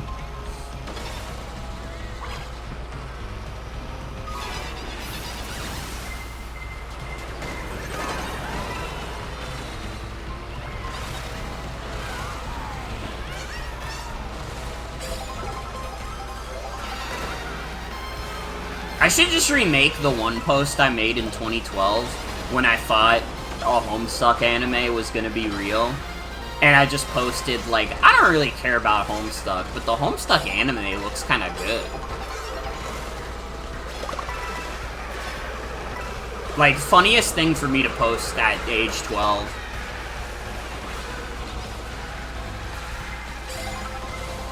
I didn't understand how anything worked. I saw, like, a fan animation and thought it was real.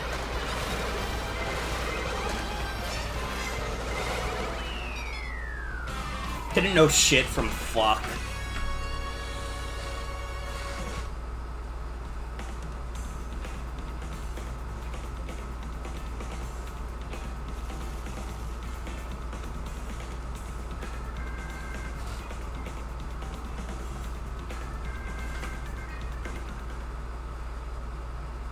They should make a fandom stuck cartoon next. Dude.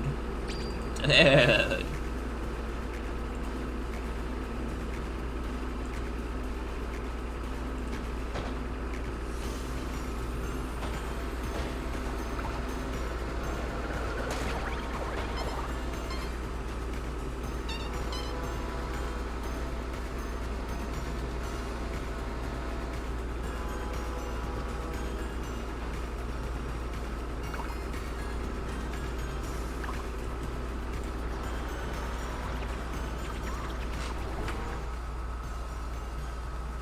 I should make a Tumblr fandom style show. Or whatever. I don't know what I'm saying anymore. I think I'm getting really tired.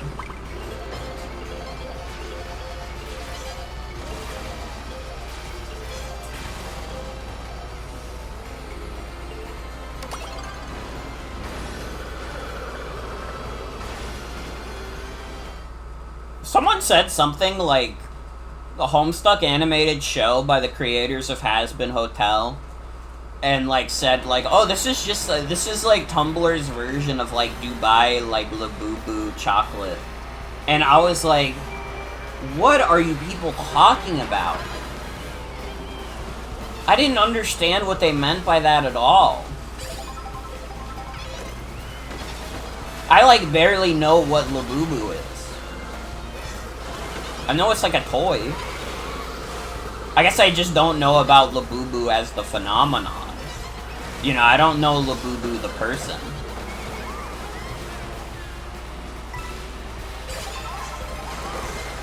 I've never heard anybody talk about Dubai chocolate. Is that really like a hot topic right now? Nobody in my circle is talking about it. Maybe they should be. I don't know. Maybe Dubai chocolate tastes like really good. I wouldn't know. I haven't had it.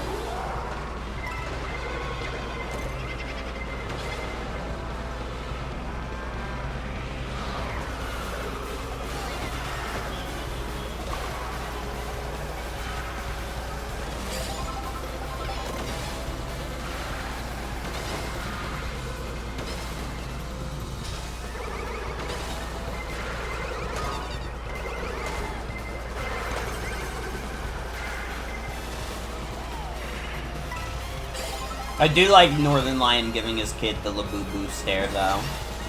Every now and then I think of him just saying, ooh, Labubu?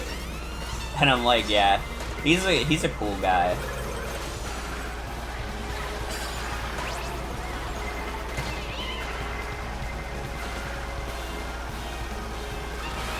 My Labubu. I did laugh really hard when you posted about your mom just repeating to herself my Labubu while giggling.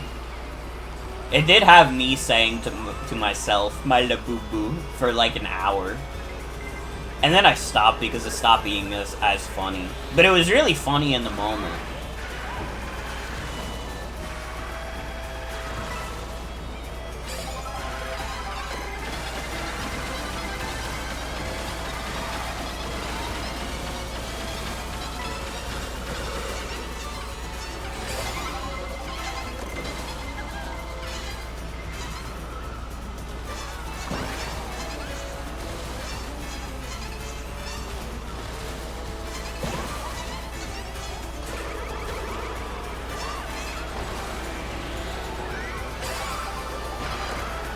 Oh, I just noticed Vampy is in the race. Hi.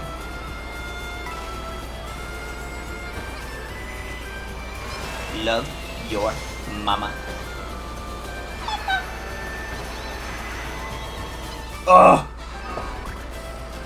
I think my brain is starting to shut off at Mario Kart. That was like something I could have easily avoided. That was a scenario that could have been avoided. Look at how miserable Parabitty is. He's not fucking happy. Took too long of a nap. It'd be like that. It'd be like that.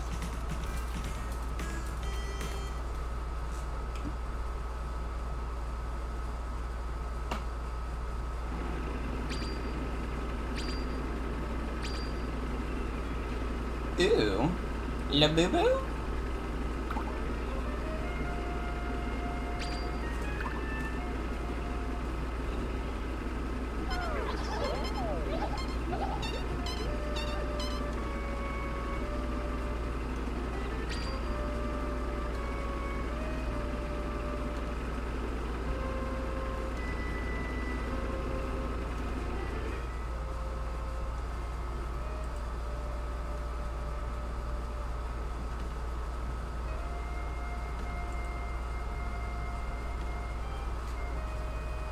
I don't know, what else have I been up to the past few days?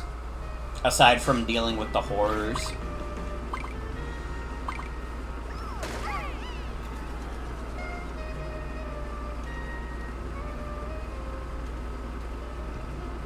Oh, I saw a post, and, like, there's, like, genuine, like, things I could say about it that was, like, you know, hold on, let me pull up the post. It was, like, it's funny how video game history isn't written by the victors, but by the children. Like, the PS2 completely blew the GameCube out of the water in popularity and sales, But you never guess by how much more reverence the GameCube seems to get online. I don't agree with that post, like, at all. I respect Keith Stack as, like, an artist. I've never heard anything like, it's like an insane statement. You think the GameCube is more revered than the PS2? What are you talking about? The PS2 is, like, literally, like, very commonly cited as the literal best console ever. Everybody fucking loves the PS2. The only guys who don't love the PS2 are, like, guys who were Nintendo guys. And even then, it's not like there were that many.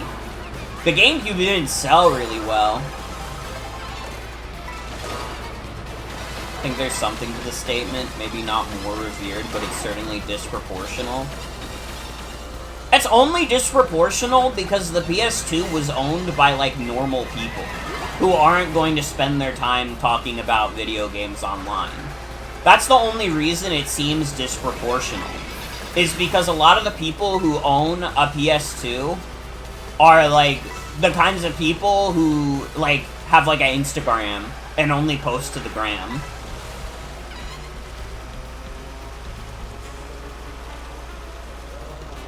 I think it helps more than anything that Nintendo series are always in the conversation and Sony stopped making games. Kinda true. Kinda true. I don't know, it's just like, I don't, like, understand it.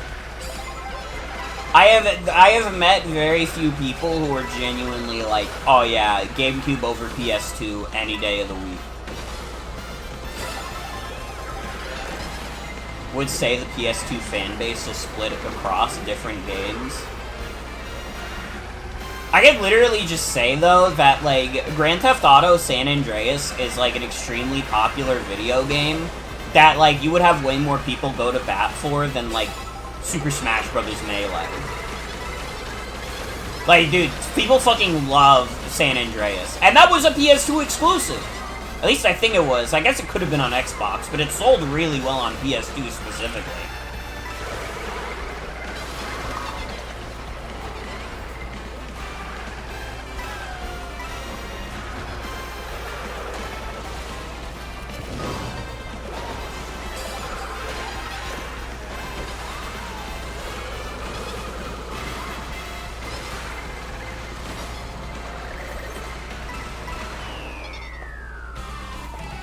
Yeah, there's just so many fucking games on the PS2. The PS2 is literally, like, I would say, like, it's not my personal favorite console, but it's probably, like, just objectively the best console ever. I feel like it would be very hard to argue against the PS2 being the best console ever. It's at the very least the best console of that generation, by a country mile. Its combination was the original Xbox and the GameCube. And, like, listen, I don't think it was that, like, Nintendo and Xbox weren't trying. But, like, come the fuck on, dude. Think you knew the PS2 was really good but wasn't really playing on home consoles much when it came out? I think the DS is in the conversation. Like, if you ask me to name what I think are objectively the 3 best consoles ever, I'd say PS2, I'd say DS, I'd say Nintendo Switch. And, like, you might also say, oh, Morgan, those are just the best-selling consoles of all time. Yeah, they're the best-selling consoles of all time for a reason. They have fucking games on them. And, you know, I'll give the leeway that the Switch might be, like, recency bias.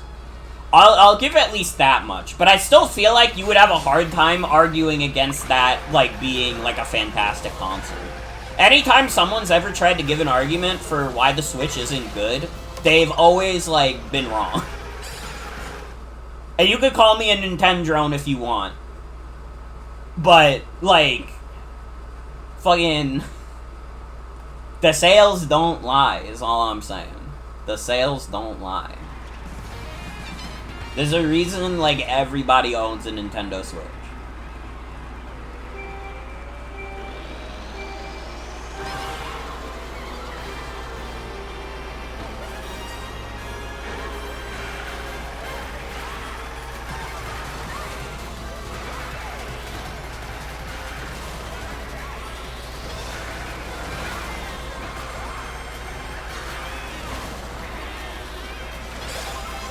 Switch kind of sucks if you like AAA games, but from a third-party perspective, there's a billion great smaller games.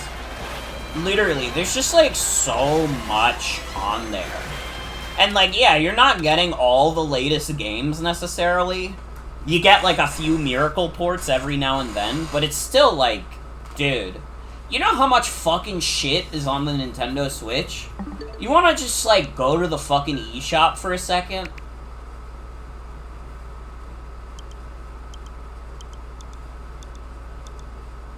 And, like, listen, not all of it is, like, fantastic. But, like, dude. Like, let's just look at the best sellers. Dude. Dude. Come on. It's got fucking Skyrim on there. And it's like, listen, I know fuck Microsoft right now, but for the sake of the argument, it's got fucking Skyrim. It's got Lego Star Wars. It's got Portal. Portal 1 and 2 being some of the greatest games ever.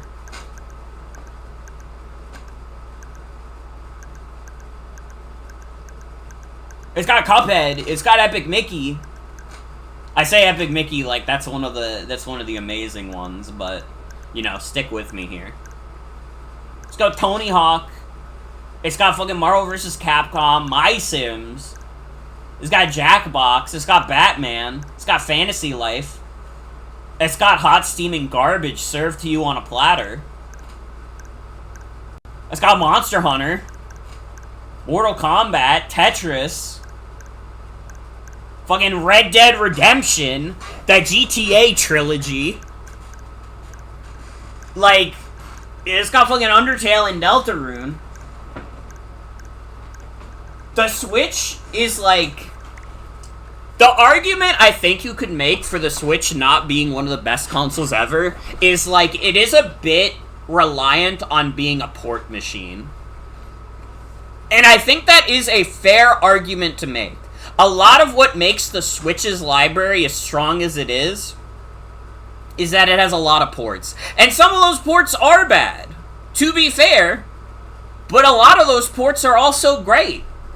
The best-selling game on the console is a port.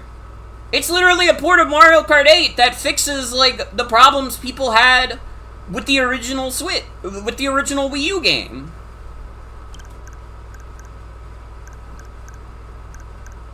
Is it a perfect console? No. But there's no such thing as a perfect console to begin with. It's just, it's got so much shit on it that it's like, I feel like it would be very hard to argue for it not being one of the greatest of all time.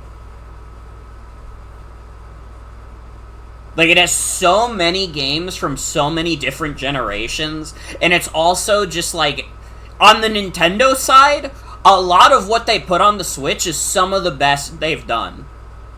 And, like, maybe they're not my favorite games, but there's a lot of, like, great ones.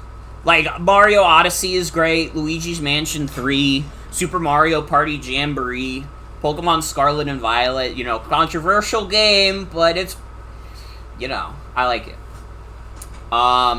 Fucking Breath of the Wild and Tears of the Kingdom are great. As the Link's Awakening remake, that's good. Fucking... like, dude. Dude. Super Mario Bros. Wonder, Fire Emblem 3 Houses and N-Gage. Fucking Mario and Luigi Brothership. Fucking... dude. Kirby and the Forgotten Land? Pikmin 4? They did a 4th Pikmin game, finally? Fucking... dude. Dude.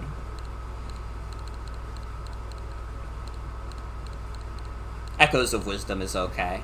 They got Sonic Forces on that shit. They do have Sonic Generations. And I mean, Sonic Generations is great. The Switch version is not a great port, but, well... you know.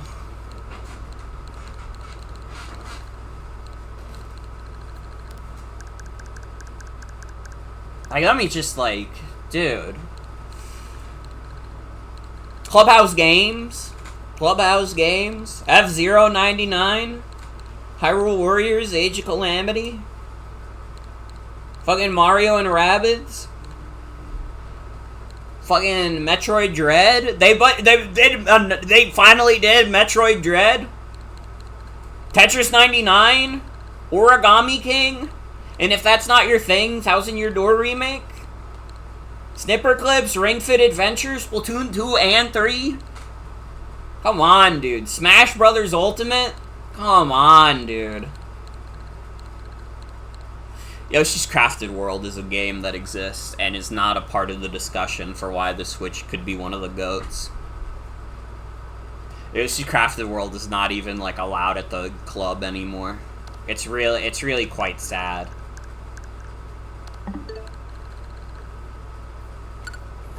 Like, dude, listen.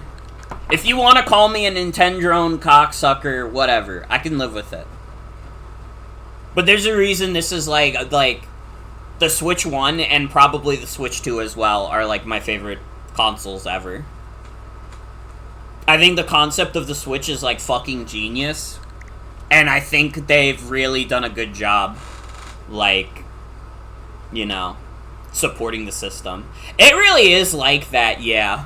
The Switch is power creep in real time because it just combines the console and handheld libraries. And honestly, that was a genius move because, like, especially in the 3DS and Wii U era, it was becoming so obvious the divide between the quality of console and handheld Nintendo games.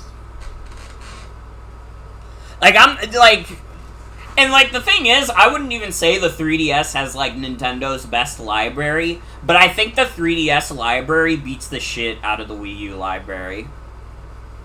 The Wii U might have higher highs, but it has way lower lows. And, like, honestly, those higher highs are, like, a few games.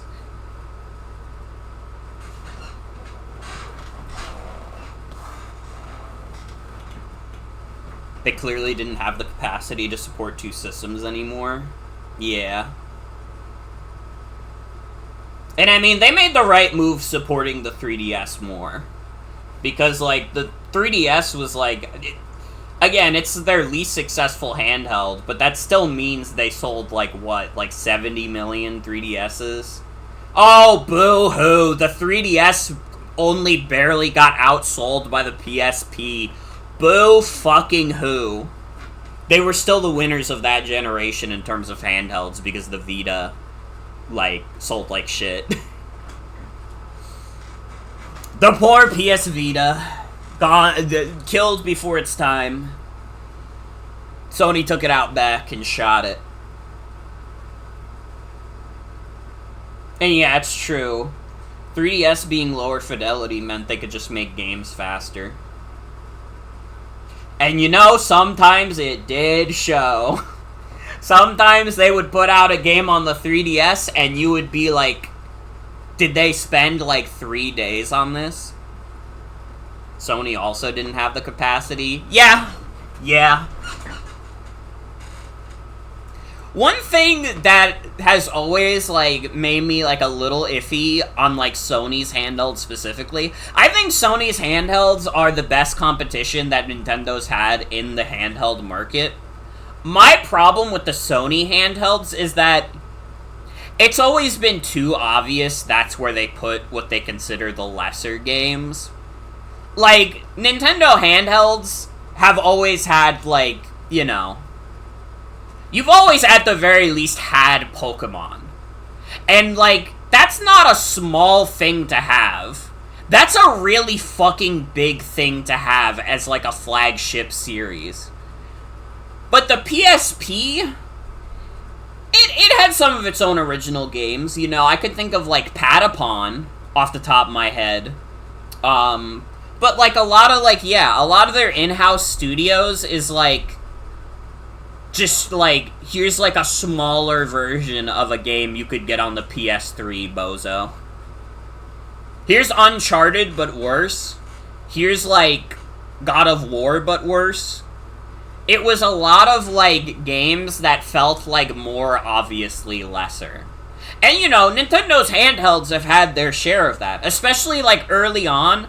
A lot of Game Boy games really are, like, NES or, like, SNES games, but lesser. Some of them are still, like, pretty great despite that. But, like, early on, you could kind of feel that. I feel like you start to move away from that when you get to, like, the DS. I feel like the DS pretty solidly had, like, you know, that, again, we talked about, like, the DS being one of the best consoles ever. The DS had a fucking great library. You could not, like, point out a game on the DS and be like, yeah, that's lesser.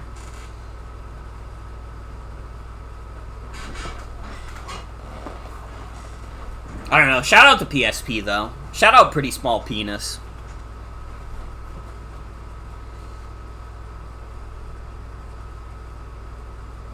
Maybe this is you riding Nintendo dick, but you feel like by the second half of the Game Boy's life, Nintendo had it going. Link's Awakening is really good, yeah. Was that really released that late into the Game Boy's life? I thought that was like 93 or something.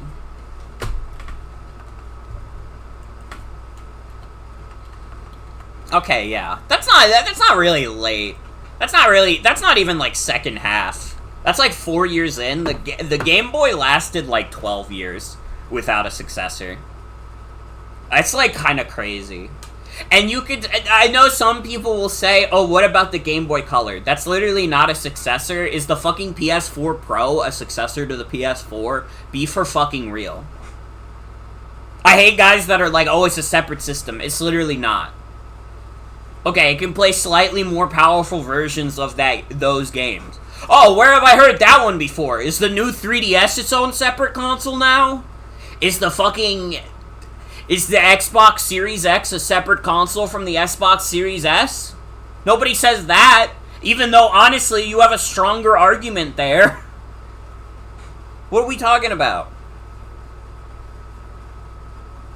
There are a lot of exclusives, but Nintendo doesn't consider it separate, at least. Game Boy Color had exclusive games. Yeah, so did the new 3DS. And nobody considers the new 3DS like a separate console. Alright, just because you have a new version of Tetris does not make you a new system.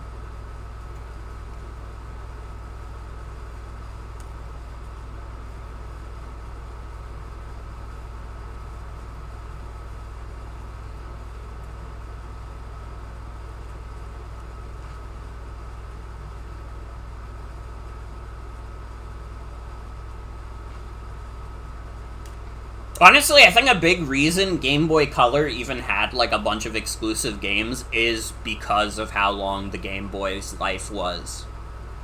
I think, like, by necessity, they just needed, like, a slight power bump for a bit, because it was still, like, years off from when they wanted to do the GBA. Because I get the feeling they wanted the GBA to really feel like it was a power jump, which is funny in hindsight, because it got replaced in, like, 3 years by the DS, but I think they wanted it to feel like it was a big jump in power, so they waited. Didn't we see, like, one of the first prototypes for the GBA in, like, 99? I think the real power jump was supposed to be Virtual Boy. That's probably true, and also really funny. Because, like, the Virtual Boy was, like, dead on arrival.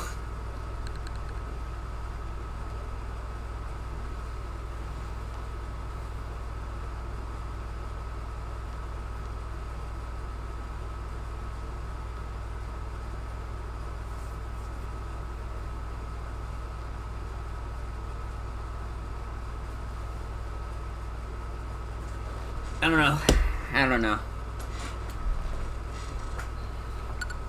Is there even a point in jumping back online? I've been streaming for like 4 hours. I think we're probably good to end it here, because I'm getting tired. But thank you all for joining me for Mario Kart tonight. This game's always fun. We will probably be taking a break for it so I can put other things on the docket. But you know, worst comes to worst, I probably just load it up if I finish something faster than I thought I would.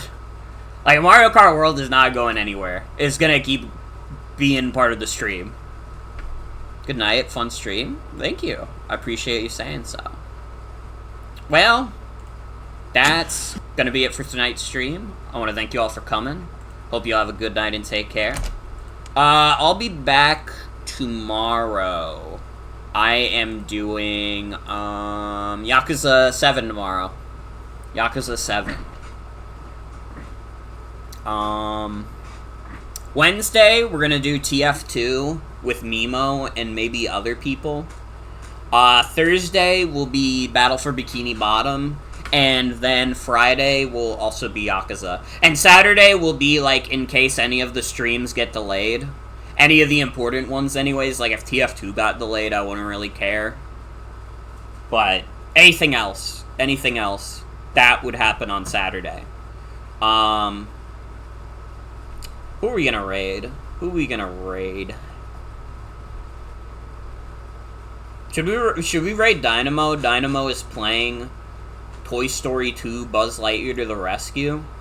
Is that the full name of the game? Dude, Prospector Stinky Pete is in chat. That's insane. Who the fuck is Prospector Stinky Pete in chat? We gotta raid now. We gotta figure out the mystery of Stinky Pete.